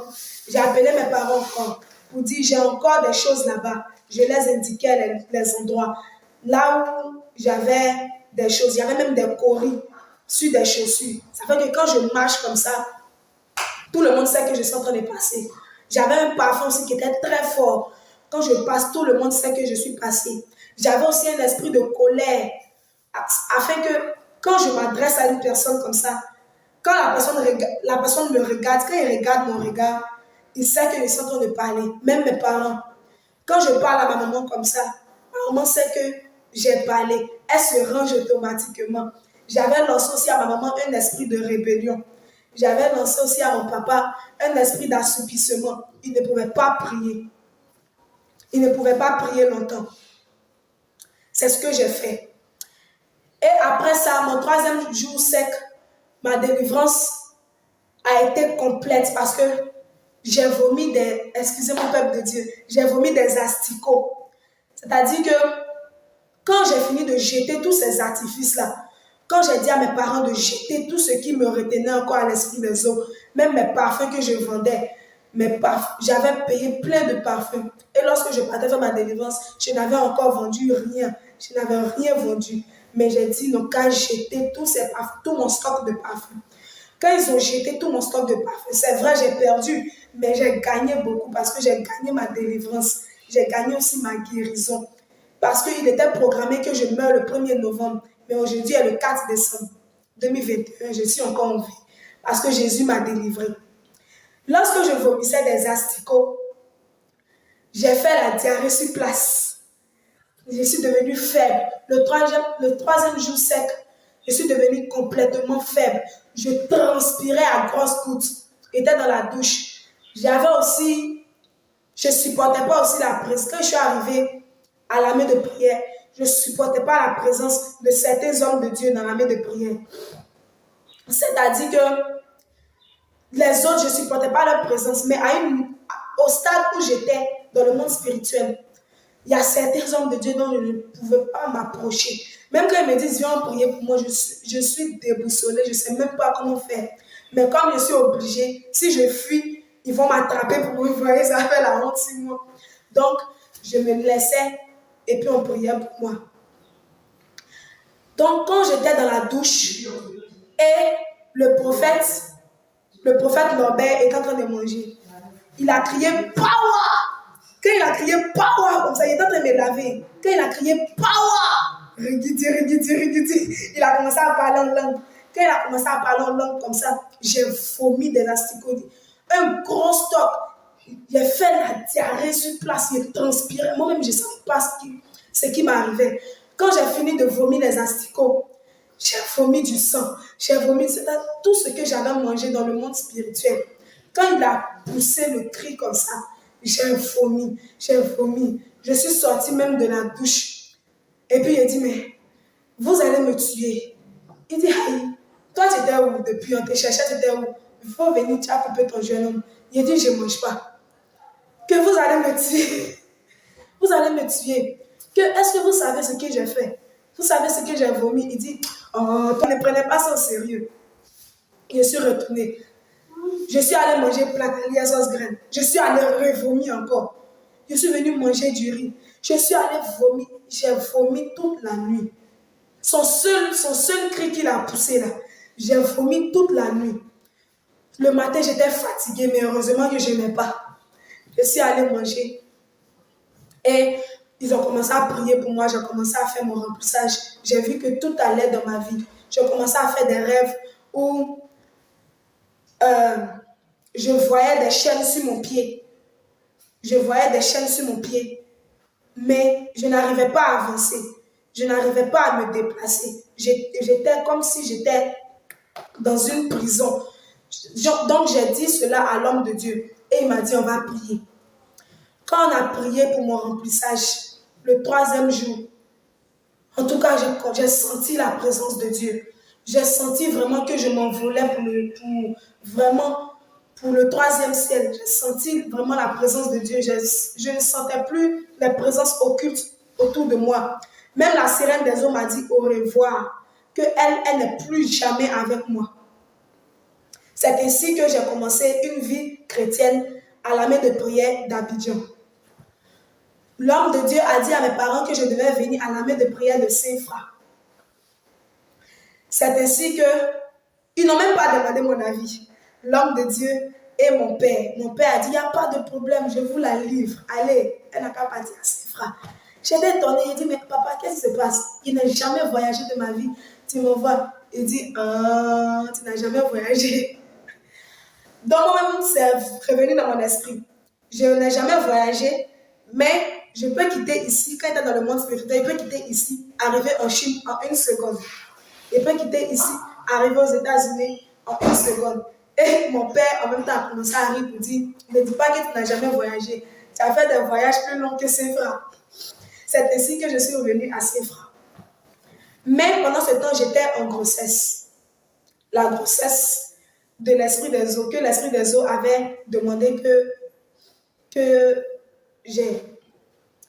Je suis venue à Séfra étant enceinte. Et toute la nuit, je me voyais, malgré que j'ai eu ma délivrance et malgré que j'ai eu mon premier remplissage du Saint-Esprit, je parlais même ma langue. Et j'ai eu ma délivrance à Abidjan, je suis venue à Saint-Fra étant enceinte. Pendant que je suis couchée en rêve, je vois comme si je suis enceinte et j'accouche. Pendant que j'accouche, en même temps, j'allaite mon enfant. Et en même temps, il grandit. En même temps, il devient grand. Et puis, je me réveille. Je suis tombée gravement malade à Saint-Fra ici. Avec les signes de la grossesse aussi, c'est vrai, la grossesse me fatiguait, mais l'esprit des eaux réclamait la grossesse. Elle disait que c'était pour elle que depuis le 1er novembre, le 1er novembre arrive, que je dois mourir le 1er novembre. Donc elle m'a lancé une maladie. Que c'est pas normal que depuis là, je ne suis pas malade et puis je ne meurs pas. Malgré que je suis dans la présence de Dieu, mais à cause de la connexion que j'avais dans mon ventre, l'esprit des eaux a eu contact avec moi encore. Et elle n'apparaissait pas, mais comme j'avais l'enfant en moi, quand je dormais, je la voyais encore. Je la voyais encore. Je suis tombée gravement malade. J'ai dit, papa, envoyez-moi à l'hôpital. Envoyez-moi à l'hôpital. Ils disent non, ils vont prier, que c'est les esprits. Je suis rentrée dans une colère noire. C'est l'esprit des hommes qui a fait ça. Je suis rentrée dans une colère noire. J'ai dit, moi, si vous ne m'envoyez pas à l'hôpital, je vais sauter clôture. Je vais partir à l'hôpital. Même si je n'ai pas d'argent, je vais partir à l'hôpital parce que je ne vais pas mourir à la maison ici. C'est ainsi que papa m'a envoyé. Il m'a envoyé de l'argent et mes responsables à Saint-Franc m'ont envoyé à l'hôpital. Quand ils m'ont envoyé à l'hôpital, j'ai fait l'échographie. On m'a dit que j'étais enceinte de 11 semaines. C'était prévu que j'accouche le 5 juin. J'étais enceinte de 11 semaines, mais que la grossesse était arrêtée. C'est-à-dire l'enfant était mort dans mon ventre. Il y a 3 jours de cela, que l'enfant était mort dans mon ventre. J'ai commencé à pleurer. J'ai commencé à pleurer. L'esprit des hommes m'était là, je pleurais. J'ai dit que vous avez tué mon enfant. La main de prière a tué mon enfant. Que depuis, j'ai dit, emmenez-moi à l'hôpital. Vous ne voulez pas m'emmener à l'hôpital. En même temps, je suis tombée dans un profond sommeil. J'ai commencé à m'endormir. Et je vois, c'est comme si je vois un homme vêtu en blanc. Il m'a apparu. Et il m'a dit, quand tu étais à la main de prière d'Abidjan et que tu étais enceinte, tu avais peur que la grossesse ne se sache. Tu m'as dit, Jésus, délivre-moi de cette grossesse. Parce que si tu ne me délivres pas de cette grossesse, je vais enlever moi-même. Et comme je ne veux pas que tu meurs, tu es mon enfant, je ne veux pas que tu meurs. Donc, je t'ai retiré cette grossesse. Je l'ai donnée à l'esprit des eaux afin qu'elle lâche ta vie. Parce que tant que l'enfant serait dans ton ventre, l'esprit des eaux réclamerait toujours cet enfant. Et il serait dans ta vie. Il ne voudrait pas que tu avances. Et même tu allais mourir à l'accouchement. Si tu ne voulais pas que j'enlève cet enfant, le 5 juin 2022, tu allais mourir. Parce que l'accouchement, tu n'es pas encore prête pour porter un enfant. Tu n'es pas encore prête pour assumer un enfant. Même le père de ton enfant, vous n'allez pas rester ensemble. Quand tu allais te marier, il allait toujours te fatiguer. Il allait toujours te fatiguer pour venir te dire que donne-moi mon enfant, donne-moi mon enfant. Donc, j'ai préféré retirer cet enfant pour le donner cadeau à l'esprit des eaux, afin de couper tout lien avec l'esprit des eaux pour que tu me serves dans la quiétude, dans la paix et dans la puissance. Donc, quand je me suis réveillée, j'avais fait palabre avec une maman qui m'avait conduit à l'hôpital. Je me suis réveillée, tout ça, j'ai commencé à sourire à elle, j'ai commencé à lui demander pardon, tout ça pour dire que, ah maman, excuse-moi beaucoup pour ce que j'ai fait. Donc, elle m'a dit, ok. Donc, on est sorti de l'hôpital. Mais avant de sortir de l'hôpital, les médecins disent qu'ils vont laver dans mon ventre. Parce que comme l'enfant est mort, ils doivent enlever l'enfant dans mon ventre pour que mon ventre soit nettoyé, propre, tout ça. Mais pendant qu'on lavait dans mon ventre, la douleur, j'ai senti ça comme si même c'était une punition.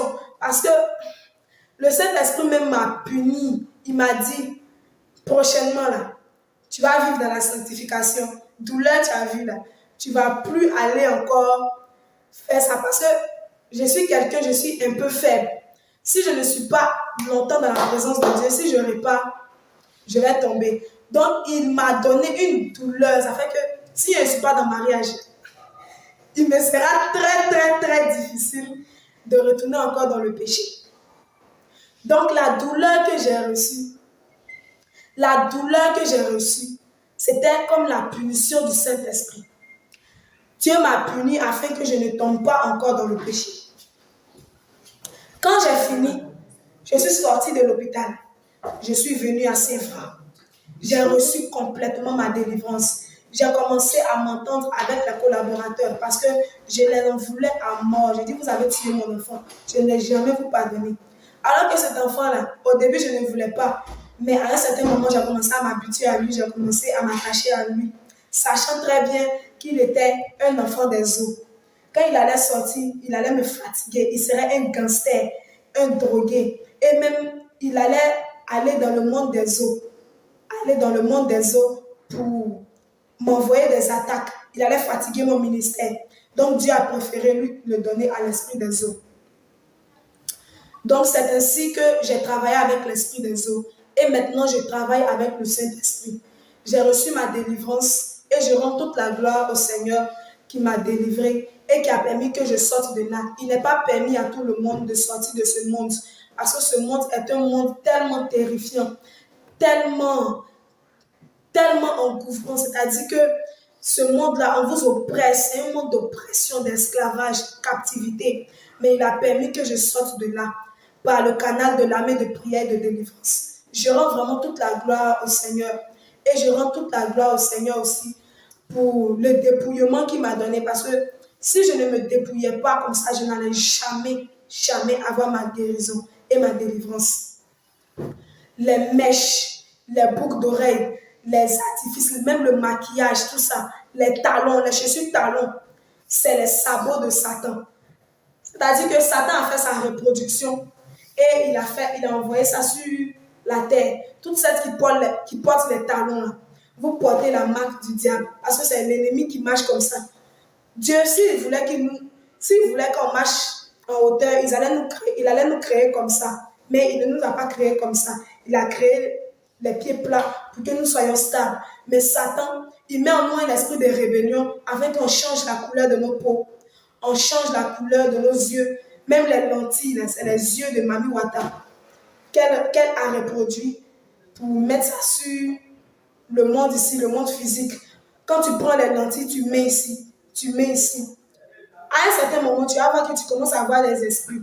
Tu commences à avoir de la clairvoyance. Parce que les lentilles, là, ce n'est pas bon. Moi, j'avais des lentilles au niveau de mes yeux. Quand je venais à la main de prière, j'avais des yeux verts. Des yeux de mamba vert. J'avais des yeux de mamba vert. Mais c'est dans le spirituel qu'ils ont vu parce que j'ai transformé ça. Parce que dans le physique, quand je vais aller séduire quelqu'un, je prends la couleur que je veux. Je connais la couleur préférée de la personne que je vais aller séduire.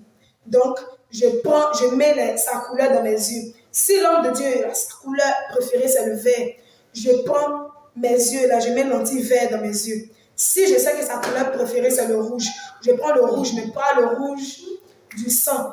Pour ne pas qu'on sache que je suis diabolique, je prends la couleur du rouge bordeaux, du rouge foncé. Comme ça, c'est bien joli à ses yeux, mais c'est démoniaque. Tous les lentilles, les maquillages, les faux cils, tout ceci là, c'est démoniaque. Même les faux ongles. Si Dieu voulait qu'on ait des longues ongles, il allait nous donner des longs ongles. Mais il a vu que souvent même là, quand tu mets les faux ongles, tu n'arrives même pas bien à attraper ton téléphone. Tu n'arrives même pas à manger. C'est pour dire que Satan nous fait souffrir inutilement. Nous sommes là, nous aimons la mode. Nous aimons la mode. Moi, je travaillais même avec les PD. Je travaillais avec les PD. Quand on m'envoie à l'école comme ça, souvent je sors de l'école. Je m'en vais travailler avec les PD, avec les mannequins. Je maquillais les mannequins. J'habillais les mannequins. Les accessoires de mode, là, souvent, c'est moi, j'envoyais ça de l'esprit de l'eau. J'envoyais ça de l'eau au physique. C'est-à-dire, je prends les accessoires dans l'eau là-bas, dans le monde des eaux, et j'envoie ça dans le monde physique. Afin que les femmes soient séduites, afin qu'elles portent ces accessoires-là. Même les perruques, c'est les cheveux des sirènes qu'on coupe. Les Indiens, souvent, ils vous blaguent. Même les grands modélistes, stylistes, ils vous blaguent pour dire que les perruques, c'est les cheveux des Indiennes qu'on coupe. Mais non, ce n'est pas vrai. C'est les sirènes, leurs cheveux, parce que les sirènes, leurs cheveux poussent très vite. Très, très vite. Les mèches naturelles, c'est le cheveu des sirènes. On prend ça, quand on voit ça au monde des eaux, du monde des eaux au monde physique, quand on prend ces mèches-là, les cheveux des sirènes qu'on envoie ça dans les usines des Indiennes pour que les Indiennes sèchent, mettent dans les sachets et on vend ça maintenant. On dit non, que c'est les Indiennes qui font, mais non, c'est les cheveux des sirènes. Donc c'est pour dire que, peuple de Dieu, tous ces accessoires, tout ce que vous voyez dans ce monde-là, ne mettez rien sur vous parce que c'est diabolique. C'est Satan qui met ces choses-là afin de nous corrompre, pour corrompre notre vraie identité. Si Dieu t'a créé avec la peau noire, reste noir. Si t'a créé avec la peau blanche, parce que si la sirène des eaux, elle a créé les pommades éclaircissantes, parce que le jour du jugement, elle sait que si Dieu t'a créé noir et qu'il te revoit clair, il va se poser des questions. Il ne va pas te reconnaître. Et même tu risques d'aller en enfer à cause du détachement de ta peau. Même les teintures qu'on met dans les cheveux. Si Dieu voulait qu'on ait des cheveux verts, jaunes, rouges, il allait nous créer avec. Parce que c'est un esprit de rébellion. C'est comme si on se rebelle contre ce que Dieu nous a donné. Dieu nous a donné ce que nous sommes, ce avec quoi nous sommes nés. Mais quand nous les changeons, nous devenons une autre créature. Nous ressemblons à des démons. Et les démons-là nous possèdent. Ils viennent dans notre corps, ils viennent habiter en nous. Ça pour dire que nous devons nous séparer de toutes ces choses. Nous devons vraiment nous éloigner. Parce que moi, quand j'étais dans le monde spirituel, je mangeais même avec la sirène des eaux. Je mangeais ses restes. C'est-à-dire, quand elle a fini de manger, moi, je m'assieds à ses pieds. Et puis je mange. Je mange ce qu'elle mange. Je mange tout ce qui rentre dans la bouche. Tout ce qui rentre dans la bouche de Mami Wata, c'est ce que moi je mangeais. C'est ce que moi je mangeais. C'est-à-dire, j'étais arrivée à un niveau où je travaillais avec les esprits, même les esprits de l'air. Souvent, quand un esprit est dans l'air comme ça, moi je le vois. Même dans les marchés. Quand je rentre dans le marché comme ça, je sais qui est sorcier, qui ne l'est pas. Je sais qui vient de quoi, qui pratique quoi. Même quand je marche dans la rue. Quand je marche dans la rue comme ça, toutes les personnes qui sont devant moi, je connais les sorciers. Je sais qui est sorcier. Je sais qui est rosicrucien. Je sais qui est franc-maçon. Je sais qui est cancard. Je connaissais la catégorie des démons de chaque personne. Je savais déjà leur vie. Ça fait que maintenant j'étais devenue une voyante. Je voyais dans le monde spirituel. Quand je partais à l'école comme ça, et que le maître met une interrogation au tableau, je connais déjà la réponse. C'est comme si un esprit vient rédiger le devoir et moi je recopie. Ça fait que j'étais toujours première de la classe. Il y avait toujours les bonnes notes parce que l'esprit venait mettre au tableau. C'est ce qui fait que je ne voulais pas quitter le monde parce que je me voyais comme de la maison. Alors que ce sont des esprits méchants. Ils ne veulent pas nos biens. Ce sont des esprits, lorsqu'ils entrent dans ta vie, ils créent le chaos. Ma vie était devenue un désastre. Tout ce que je touche pourrit. Tout ce que je touche là, ça n'évolue pas. C'est quand eux ils viennent, ils font semblant d'être avec moi. C'est là que quelque chose marche. Sinon, ma vie était un chaos. Tout ce que je touche là. Et puis, à chaque fois que je vais avec un homme, moi, je reçois pas du plaisir. Excusez-moi. C'est lui qui reçoit du plaisir parce que j'avais une poche au niveau de mon intimité. Je recueillais ses semences et je partais verser. Je partais là-bas pour qu'on crée le fond d'été avec, pour qu'on crée le maquillage avec, pour qu'on crée le vernis avec. Donc j'étais comme un instrument. J'étais comme un instrument, une connexion entre les hommes et le monde spirituel. Je n'avais pas de vie, je n'avais même pas de volonté. Je faisais simplement ce qu'on me disait de faire. C'est ainsi que ma vie était. Donc s'il vous plaît, éloignez-vous au maximum. Retirez-vous des mèches, retirez-vous des talons, retirez-vous aussi des habits somptueux. Habille-toi décemment, avec ton foulard sans parure, ni bijoux, ni rien, parce que c'est comme ça Dieu t'a créé. Mais lorsque tu commences avec le m'as-tu vu, tu veux te faire paraître, tu veux que tout le monde te remarque. L'esprit des eaux, c'est comme ça, elle est. Elle, quand elle entre dans... Je ne sais pas si vous avez regardé souvent les films nigériens, quand la sirène des eaux rentre dans une église comme ça, tout le monde sait qu'il y a quelqu'un qui est rentré. Parce qu'elle aime qu'on la voit, elle aime qu'on la remarque. Même souvent, quand on la voit, mais elle va manger chewing-gum pour qu'on sache qu'elle est là. Elle aime quand... Donc, tous ceux qui aiment se faire voir, les pasteurs qui aiment se faire voir, ceux-là, ils sont habités par la sirène des eaux. C'est vrai, je le dis pas pour indexer quelqu'un, mais je le dis parce que la sirène des eaux a travaillé avec moi et je veux la dévoiler. J'ai reçu ma délivrance. Je vis maintenant pour Christ. Je marche pour Christ. Je fais la volonté de Jésus-Christ. Donc, je ne veux pas cacher encore ses œuvres. Je veux dévoiler ses œuvres. Donc, toutes celles qui ont les parures, toutes celles qui ont des montres, même les montres, même si ce n'est pour voir l'heure, si tu veux voir l'heure, regarde ton téléphone. Mais les montres, tout ça, là, les boucles d'oreilles, même les petites boucles d'oreilles, ce n'est pas nécessaire. Le jour de l'enlèvement, personne n'ira au ciel avec boucle d'oreilles. Souvent, dans les films, on vous blague, on vous ment, mais personne. Parce que nous, on sait ça. On sait, ou plutôt, je savais ça. Parce que comme j'étais dans le royaume spirituel, personne n'ira au ciel avec boucle d'oreille. Ce n'est pas nécessaire. Tu monteras comme ça. Parce que la Bible dit même qu'on sera transformé dans un nouveau corps. Ce n'est plus ce corps-là qu'on aura. Donc, ce n'est pas nécessaire. Nous n'avons pas besoin de toutes ces choses. Donc, dépouillons-nous de toutes ces choses. Dépouillons-nous. Même si tu as une douleur, tu peux prendre le matlatum, frotter sur la douleur.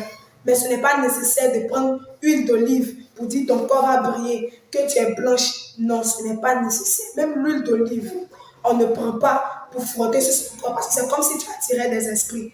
Nous avons travaillé avec ces choses et nous voulons, et je veux dévoiler ces choses parce que ce n'est vraiment pas nécessaire. L'huile d'olive, même l'huile d'argan, toutes ces huiles essentielles-là, l'esprit des eaux travaille avec. Donc ce n'est vraiment pas nécessaire. Éloignez-vous de ces choses, peuple de Dieu. Ce n'est pas bon. Même les ongles, quand ça commence à pousser, il faut les couper. Les ongles, quand tu finis de couper tes ongles, ne fais jamais de la manicure pédicure, toi-même à la maison. Si tu ne sais pas couper, même dis à ta femme, dis à ton père, dis à ta mère de venir couper tes ongles. Là, si tu finis de couper, tu attaches d'un sachet. Tu dis, Seigneur, je te recommande mes ongles. Tu jettes dans la poubelle. Même si tu dis pas, Seigneur, je te recommande mes ongles, et que tu jettes simplement. Mais le fait que tu sois purifié, tu sois dépouillé de toutes ces choses, tout est pur pour celui qui est pur. Si tu es pur et que tu es dépouillé de toutes ces choses, même si tu jettes tes ongles n'importe où, les esprits impurs ne peuvent jamais prendre tes ongles pour faire des choses. C'est lorsque tu t'en vas mettre tes pieds dans un salon de coiffure pour dire soignez-moi, massez-moi, ou bien faites manicure, pédicure. C'est là que les esprits là viennent prendre une partie de ta peau pour être en communion avec toi. Quand tu as fini manicure, pédicure, quand tu vas aller dormir, tu vas voir qu'il y a les esprits. Tu vas voir qu'il y a un mari de nuit qui va venir forcément. Parce que tu allais mettre ton pied quelque part, tu allais mettre ta main quelque part. Tu ne connais pas la vie de ceux qui tressent. Tu ne connais pas la vie de ceux qui nettoient tes ongles. Tu ne connais pas leur vie. Reste chez toi à la maison. prie, attache ton foulard. Reste avec tes cheveux naturels, les cheveux que Dieu t'a donnés. Reste avec. Ne mets pas quelque chose sur toi. Ne mets pas d'huile dans ta tête.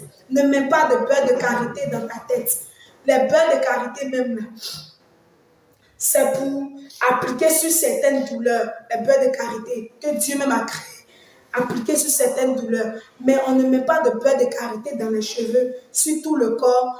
Ou bien, je ne sais pas, pour faire briller la peau. La peau n'a pas besoin de faire briller. La peau, c'est simplement pour vivre.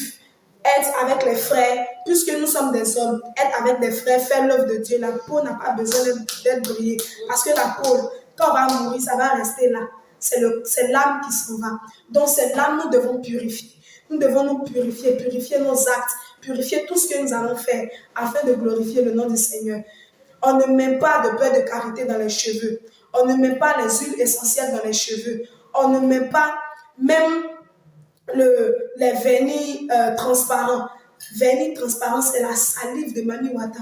C'est ça, vous mettez sur vos ongles. On ne met jamais ça. Restez naturel comme Dieu vous a créé. Restez pudique. Habillez-vous décemment. Cachez toutes les parties essentielles, toutes les parties intimes de vos corps. Cachez tout, bien aimé, parce que c'est votre mari et Dieu seulement qui doit voir ça. Quand vous sortez, habillez-vous décemment. Il faut que tout le monde sache que vous êtes chrétienne. Parce que la Bible aussi dit que c'est le témoignage. Comme ça, tu peux emmener d'autres personnes à Christ. Donc, bien aimé, habille-toi décemment. Même quand tu vas chez le couturier aussi, là, tu plonges ton pagne dans le sang de Jésus parce que tu ne connais pas la vie de ce couturier. Nous, on a pris plusieurs restes. Les restes, parce que c'était des païens, on a pris les restes des habits. Les habits des gens des païens, là, et on allait dans l'eau avec pour créer des pagnes somptueux. Si tu t'habilles bien pudiquement, il n'y a pas de problème. Mais quand tu fais des habits extravagants, je parle des habits des mannequins, des habits que tout le monde te voit. Dieu n'a pas besoin de ça. Si tu t'habilles, sois humble dans l'habillement. Sois humble, que partout où tu passes, sois humble dans l'habillement. Ne fais pas pour que les gens te remarquent. Parce que si tu fais ça, l'esprit des autres va venir s'installer dans ta vie. Et puis aussi, on ne se rase pas les cheveux d'une manière. Parce que quand tu te coiffes d'une certaine façon, l'esprit des eaux, même l'esprit de mort peut rentrer dans ta vie. Dans les fêtes de fin d'année, l'esprit de mort rentre dans les coiffures. Fait que souvent les gens ont des migraines. Ils ont des migraines. Quand tu te coiffes, coiffe-toi normalement, sans raie, ni têtu. Reste naturel, comme le Seigneur Jésus t'a créé. Donc c'est un peu ce que je voulais vous dire, peuple de Dieu. Restez naturel, croyez en Jésus et dépouillez-vous de tout ce qui est artifice de l'ennemi. Ne prenez pas aussi les produits aussi pour vous blanchir les dents excessivement. Ceux qui prennent les produits aussi pour se blanchir, les produits viennent de l'esprit des eaux. Si tu te brosses et que tu vois que tes dents ne sont pas blanches, prends charbon et puis frotte tes dents. Les saletés vont quitter. Mais si tu t'en vas prendre des produits pour blanchir la dent, même pour que tes lèvres soient roses, il y a des gens qui prennent des produits pour qu'ils aient les lèvres roses. Tout ça, c'est démoniaque. Les lèvres que Dieu t'a données, sois avec ces lèvres-là. Et ne mets rien sur ton corps, n'applique rien sur ton corps, ne mets aucun parfum. Si tu veux sentir bon, prends du citron et frotte-toi avec. Tu finis, tu te rinces. Mais les parfums là ne sont pas nécessaires. Tout ceci, ce sont des artifices de Jézabel. S'il vous plaît, ne mettez pas ces artifices sur vous. Quand je travaillais pour la Sirène des eaux à un moment, j'étais tellement gradée que même les Rosicruciens me réclamaient. Ils voulaient que je sois dans leur secte. Donc, comme ma tante est rosicrucienne, elle voulait me faire entrer dans la Rose-Croix. À chaque fois que j'étais au collège, elle venait. Elle me donnait de la nourriture. À un certain point que mes parents se demandaient pourquoi elle venait à chaque fois. Parce que je leur disais que... Parce qu'à ce moment, j'étais innocente. C'est vrai que j'avais des expériences, mais je parlais beaucoup. Quand j'étais jeune, je parlais beaucoup. Donc je disais, ah papa, aujourd'hui ma tante est venue. Donc, il savait que ma tante venait là-bas. Donc, une fois, comme elle voulait que je rentre dans la rose, moi, je ne savais pas au début. Elle a dit à Satan, dans les sectes là-bas, ils ont imploré les grands patrons que moi, je dois rentrer là-bas. Elle a dit à son patron que si moi je rentre là-bas, j'aurai beaucoup de gloire. Elle a dit que j'aurai de l'argent, j'aurai beaucoup d'argent, j'aurai en tout cas le prestige, tout ça. Tout le monde va me voir, même si je chante, ils vont me mettre chanter à la télé, elle est grand chante, tout ça. Donc j'ai commencé à être intéressée. C'est ainsi que la sirène des eaux m'a dit une fois que je peux être là-bas, mais il ne faut jamais je vais oublier que je suis sa fille. La sirène des eaux m'a dit ça, Mami Wata. Que c'est bizarre, mais elle ne sent pas trop que je dois être là-bas. Elle veut que je sois sa propriété privée, ce que j'étais d'ailleurs. Elle veut que je sois sa propriété privée, totalement à elle. Elle ne voulait pas me partager. Parce que le travail que je faisais pour elle là, était trop sérieux et trop grand. C'est ainsi que Satan lui a dit lui-même que elle peut travailler pour toi, mais n'oublie pas que je suis ton maître. Et ce que je veux, c'est ce qu'on fait. Donc la sirène des eaux m'a laissé un moment. Quand j'avais, disons, 13 à 14 ans, j'étais au collège. Je ne travaillais pas trop pour la sirène des eaux, mais je travaille maintenant avec l'esprit de mort. C'est-à-dire avec Satan.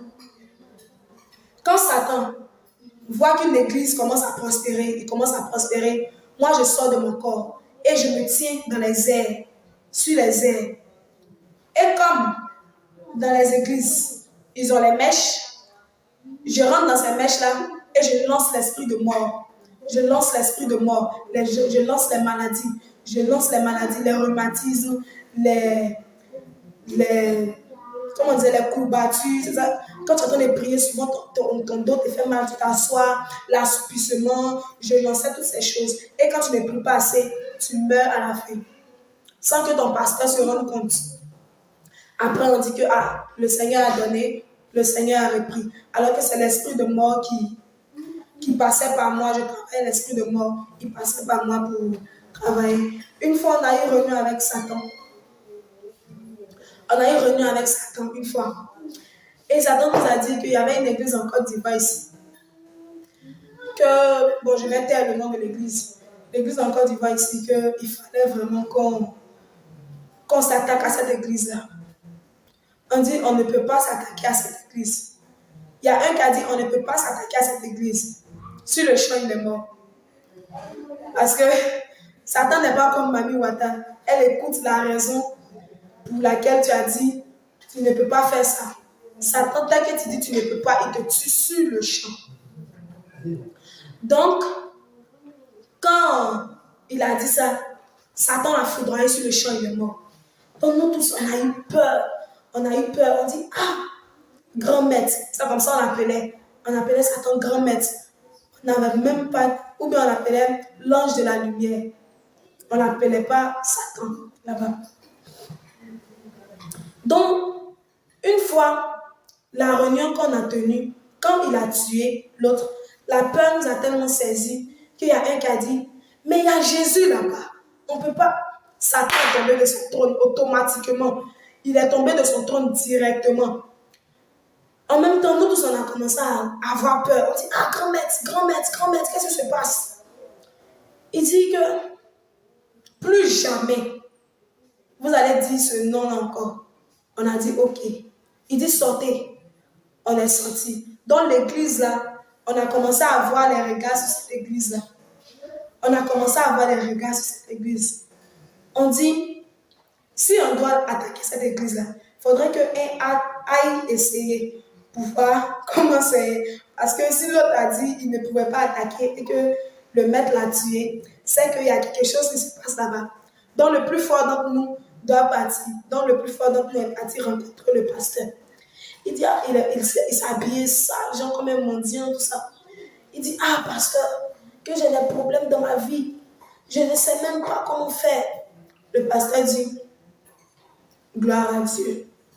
Qu'on va prier. Il dit non, non, non, non, non. On n'a pas besoin de prière. Je ne suis pas venu pour la prière aujourd'hui. En tout cas, vraiment, aidez-moi. Aidez-moi. Il dit, mais il y a t'aider comment? On va prier. Là, on va voir ce qui se passe dans ta vie. C'est par la prière qu'on a des révélations. Il dit, je ne veux pas la prière. Je ne suis pas venu pour prier aujourd'hui. Je suis venu pour vous expliquer mon problème. Il dit, ok, explique. Il a commencé à raconter sa vie. Que maman, je vis seule avec ma maman, que ma maman est décédée. Maintenant, que nous n'avons plus d'argent, que je ne sais même plus comment faire. Il dit, donc ton problème c'est l'argent. Tu veux l'argent. Il dit, tout ce que vous allez me donner, je vais accepter. Il dit, ok, il n'y a pas de problème. Comme tu veux l'argent, tiens 500 000. Va t'acheter tout ce que tu veux. Et après ça, tu reviens me voir. Le monsieur a pris les 500 000. Il dit, pasteur, vous me donnez 500 000 francs. 500 000. Il dit, oui, je vous donne 500 000. Comme vous avez dit que vous avez un problème, que votre maman est décédée, vous devez payer la maison, tout ça. Prenez ça pour vous occuper. Et puis après, vous revenez me voir pour la prière. On va prier pour la délivrance, tout ça. Il est retourné voir l'argent. Il est retourné voir Satan avec cet argent. Il dit, maître, j'ai dit au pasteur que j'avais un problème. Je voulais le tenter. J'ai dit au pasteur que j'avais besoin d'argent. Il m'a donné 500 000. Satan dit, quoi? Il t'a donné 500 000 francs. Il dit, oui, il m'a donné 500 000. Satan dit, c'est qu'on ne peut plus rien faire. Mais comme on ne se décourage pas, on va faire appel à la sirène des eaux. Elle va envoyer une fille pour le séduire. Parce que moi, je n'étais pas encore bien adolescente. Je n'avais pas encore les qualifications pour séduire quelqu'un. Donc, comme j'avais 13 ou 14 ans, comme ça. Donc, ils ont fait appel à la sirène des eaux. La sirène des eaux est venue. Mais le pasteur a encore résisté. Donc, Satan dit, on va lui lancer une maladie. Donc, nous tous, on a commencé à se décourager. On dit, si c'est comme ça, c'est que c'est pas la peine. Satan dit, personne ne se décourage. Personne ne se décourage. Que allez-y, allez-y. Il y a un qui a dit dans son cœur que si c'est si facile là, pourquoi tu ne vas pas? Il dit, c'est si facile là, pourquoi pas? Il dit, qui a dit ça? Qui a dit ça? Lui, il a pensé qu'il a dit ça dans son cœur. Alors que là-bas, dans le monde spirituel, quand tu dis dans ton cœur, c'est comme si tu parles à voix haute. Si tu ne veux pas parler dans ton cœur, quand tu as venu sur le monde physique, là, Satan n'a pas accès à nos pensées les plus intérieures. Lorsque nous pensons, quand nous pensons comme ça, Satan n'a pas accès. C'est quand on commence à penser négativement, quand on commence à dire, ma vie là, vraiment, c'est là Satan vient. Et puis met les mauvaises pensées dans nos pensées. Donc si vous avez comme ça eu souvent des pensées négatives, vous dites, ma vie est bizarre, comment je vais faire, tout ça. Arrêtez en même temps parce que c'est par ces pensées-là que Satan entre. Et puis, il a accès à votre vie. Donc, on a commencé à se décourager. Satan a dit, qui a dit ça? Que ici, la personne ne doit se décourager. Qui a dit ça? La personne qui a dit ça sera maudite. L'homme a séché sur le champ. Il a séché, sa main a commencé à sécher. C'est comme si sa main a commencé à mourir. Satan ne joue pas, hein? Bien aimé, Satan ne joue pas. C'est Dieu qui a compassion. Satan n'a pas de pitié. C'est un être très, très, très méchant. Il n'a pas de pitié. Donc, quand on a commencé quand l'homme a séché, nous sommes sortis. Nous sommes allés maintenant voir l'église. On a tout fait. Mais à cause de la gentillesse de ce pasteur-là, nos flèches n'ont pas pu rentrer dans ce pasteur, dans son église. Bien vrai, ils avaient des mèches. La sirène des eaux pouvait agir comme elle le veut. Ça fait que dans ces églises-là, où les gens ont des mèches, ils se maquillent, tout ça, la sirène des eaux a accès. Donc les hommes de Dieu, quand ils font la délivrance, c'est pas puissant. La délivrance est moche. Quand il dit moche, il dit faible, très très faible. Parce que c'est les petits démons qui peuvent chasser. Les esprits les esprits de mensonge, les esprits de vol, les esprits de, je sais pas, de calomnie, c'est cet esprit le peut chasser. Mais les esprits de mort, les esprits de sirène des eaux et les esprits de sorcellerie ne vont jamais partir parce qu'ils ont les artifices de Satan. Mais lorsqu'un homme de Dieu est gentil dans le ministère, c'est-à-dire il donne, il partage, il s'occupe des gens. Quand cet homme de Dieu-là, malgré qu'il a les artifices de Jézabel dans son église, Dieu l'utilise puissamment pour les dons de guérison, pour l'enseignement. Ça fait que ces hommes de Dieu-là enseignent très bien. Quand ils enseignent la parole de Dieu, tu comprends, c'est limpide. En tout cas, ils prennent des exemples terre à terre, ils enseignent bien. En tout cas, ils ont un don d'enseignement, mais ils n'ont pas le don de délivrance. Ils ne savent pas délivrer les gens. S'ils délivrent quelqu'un, c'est par exemple dans les grandes croisades. Il dit l'Esprit de Dieu va saisir et puis les esprits se manifestent, mais ils ne sortent pas. Parce que le feu les brûle, ils se manifestent, mais ils ne vont pas sortir. Parce que même les commandos ont les mèches, ont les tissages. Les commandos ne sont pas voilés. Tu peux te voiler, mais il y a mèche en bas. Satan ne va pas partir parce qu'il voit en bas. Il ne va pas partir. Donc c'est pour dire un peu que lorsqu'on travaillait avec Satan, on lançait des flèches aux gens. On lançait des flèches aux gens, des flèches de mort, des flèches de maladie. On lançait toutes sortes de flèches. Même quand un vrai chrétien est arrêté, souvent il y a des vrais chrétiens, mais ils n'ont pas brisé les alliances. Ils n'ont pas brisé les alliances de tatouage. Ils ont fait des tatouages sur eux. Ils n'ont pas fait la vraie délivrance. Un vrai chrétien, quand il est en train de faire le combat spirituel comme ça, souvent les esprits guerriers même, sont là, ils le regardent, ils ne partent pas. Parce qu'il a des tatouages, il a les traits de piercing, tout ça. Il a les traits de piercing. Donc, les esprits ne partent pas. Ça veut dire que quoi? Quand vous savez que dans votre vie passée, vous avez fait des tatouages, des piercings, je ne sais pas, des marques sur vos peaux. Quand vous savez que vous avez fait des marques sur vos peaux, vous devez faire une délivrance profonde et entrer dans une église qui pratique le dépouillement. Sinon, ces esprits-là, même si vous êtes chrétien, vous êtes bishop, archevêque, ces esprits, il y a des pasteurs en Côte d'Ivoire ici qui ont des tatouages sur eux. Nous, on le savait et on passait par ces tatouages pour agir dans la vie. Bien vrai, ils ont l'argent aux yeux des hommes, mais il y a des esprits, il y a des serpents qui viennent coucher avec eux la nuit. Parce qu'ils ont des tatouages sur eux, ils ont des marques, ils ont des percées. Ça vous dit que quoi? Entrez vraiment dans la délivrance profonde de l'âme, du corps et de l'esprit. La sanctification aussi de l'âme, du corps et de l'esprit. Vous sanctifiez le corps, dépouillez de tout. Vous sanctifiez l'âme aussi, vous sanctifiez l'esprit. En sorte que lorsque vous vous tenez devant un esprit, l'esprit ne peut pas résister. L'esprit est obligé de partir.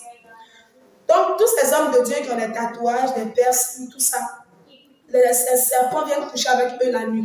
Si tu ne viens pas coucher avec, ils ne viennent pas coucher avec toi la nuit. La journée, là, tu ne vas pas voir qu'il a démonstration de puissance. Le jour, il n'a pas de démonstration de puissance, c'est que l'esprit n'est pas venu. C'est que lui-même, il ne sait pas, hein, mais c'est que l'esprit n'est pas venu. Si lui-même, il ne sait pas, mais le jour où l'esprit vient, le serpent vient avoir des relations avec lui, c'est le lendemain. Hein, il est puissant. Quand il prie, les gens tombent. Quand il prie aussi, les gens tombent. Tous les pasteurs aussi qui ont touché à des choses pour avoir le succès auprès des hommes, tous les hommes seront jugés. Donc là, cherchez votre propre salut. Repentez-vous. Parce que si tu touches à ce genre de truc-là, la main de Dieu se retire sur toi. Tu pratiques maintenant avec l'esprit du python. Tu exerces avec l'esprit de python. L'esprit de python, là, il limite tout des démonstrations du Saint-Esprit. Si on place le Saint-Esprit ici et on place l'esprit de python ici, la même prophétie que l'esprit de Dieu va donner, c'est la même prophétie que l'esprit de python va donner. Et souvent même la clairvoyance aussi. La clairvoyance. Si un esprit de python habite une personne et que la personne est devant toi, il va te dire tout sur ta vie. Tu as pensé que c'est le Saint-Esprit, mais c'est l'esprit de python. Donc faites très attention. Entrez vraiment dans une délivrance complète. Si vous savez que vous exercez dans le ministère, délivrez-vous en tout cas, dépouillez-vous en tout cas de tout ce qui est chaîne, montre, bracelet, même les grands titres, évitez les grands titres. Si vous pouvez vous appeler seulement évangéliste ou pasteur, c'est plus que suffisant. Évitez aussi de friser vos cheveux. Il y a certains, excusez-moi, mais il y a certains pasteurs qui frisent leurs cheveux. Tu frises tes cheveux comme ça. C'est un produit que tu as mis. Tous les produits qui sont sur la terre viennent de l'eau. Il n'y a aucun produit qui est naturel. Le seul produit qui est naturel, c'est l'eau. Tu prends l'eau, tu te laves, automatiquement, c'est fini. Même le savon, c'est fabriqué sous l'eau. Le savon, c'est fabriqué sous l'eau. Même les recettes de tout, c'est fabriqué sous l'eau. Mais du fait qu'un enfant de Dieu qui est dépouillé de tout, touche ce savon-là, c'est déjà purifié.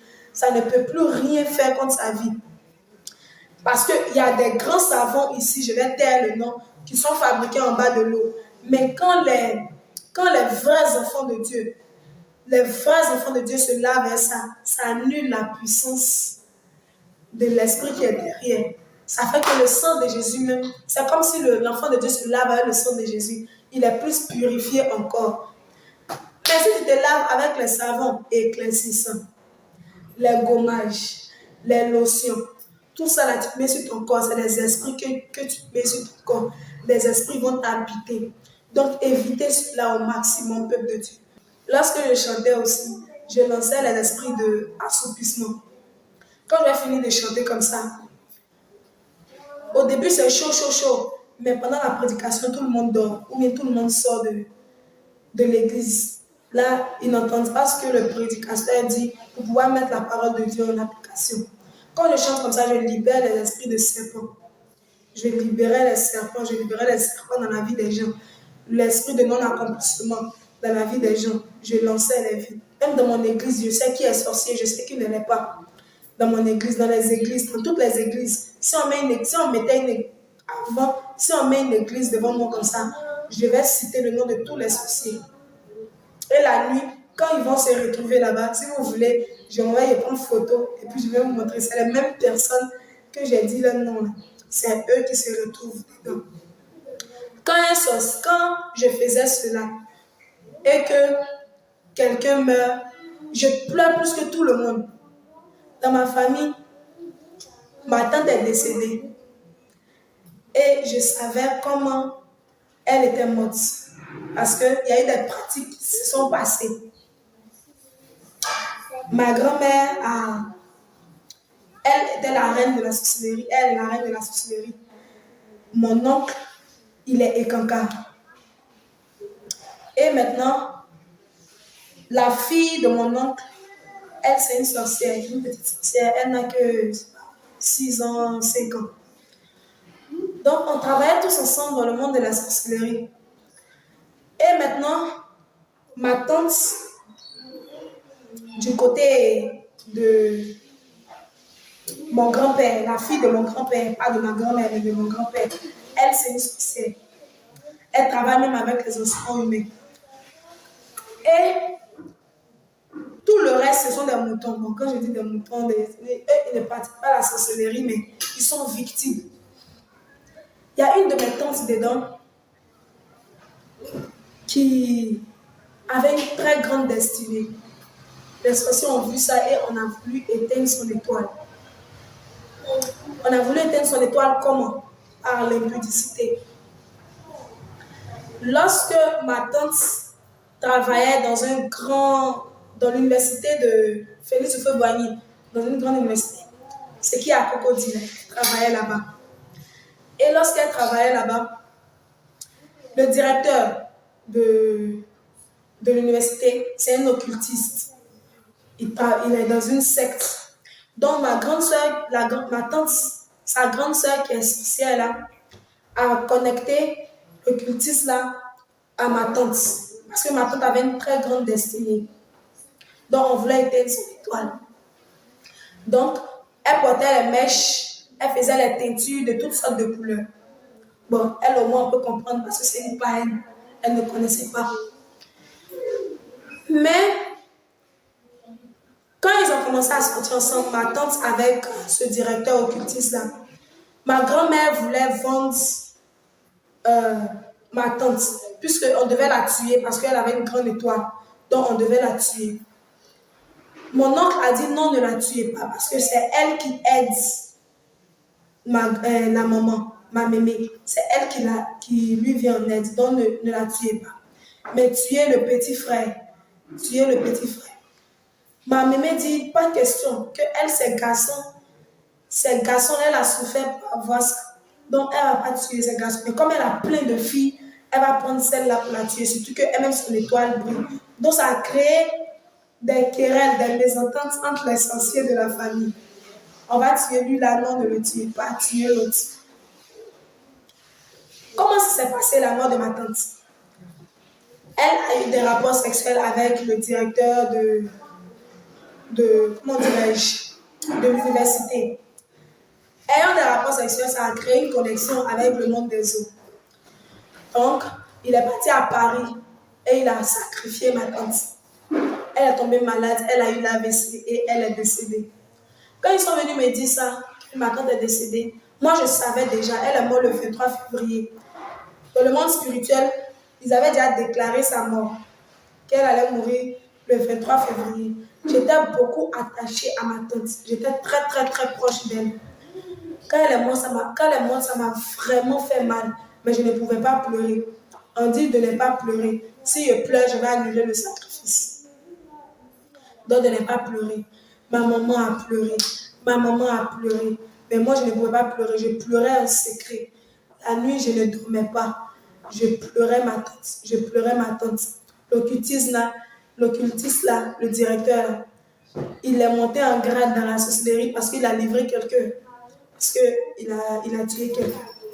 Donc ma grand-mère a livré ma tante comme ça, dans la sorcellerie. Donc ça veut dire que les sorciers là, quand ils livrent quelqu'un, ils pleurent plus que tout le monde. Le jour de l'enterrement de ma tante, ma grand-mère a pleuré. Elle s'est traînée dans la boue.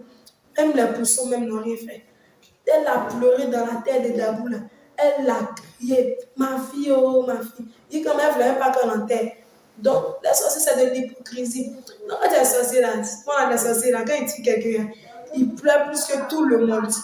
Donc là, c'est pour ça que méfiez-vous de ceux qui pleurent beaucoup dans les funérailles. Je ne dis pas ça pour faire rire, mais méfiez-vous beaucoup. Parce qu'un sorcier, c'est un grand hypocrite. Il est méchant du cœur, mais devant les gens, il fait comme s'il est avec vous. Donc, c'est un peu ce que je vous ai dit. Étant messagère de Satan, quand j'étais messagère de Satan, quand il avait un message à livrer à une secte, c'est-à-dire, il avait un message à livrer à quelqu'un, à la franc-maçonnerie, à la maçonnerie, à la Rose-Croix. Quand il avait un message à livrer comme ça, c'est moi qui partais livrer le message. C'était comme si, aussi quand je voyais qu'un nouveau chrétien aussi se levait, je partais faire le compte rendu. À ce moment, je dis, ah, il y a un nouveau chrétien, on vient de baptiser dans cette église. Il y a un nouveau... J'étais en fait comme le porte-parole, j'étais ses yeux un peu partout. Comme je sortais pas de la maison parce que mon père quand tu es enfant de pasteur, souvent tu as des restrictions. Tu ne sors pas, mais moi je sortais beaucoup. Quand je partais à l'école, souvent même, je faisais presque une année blanche.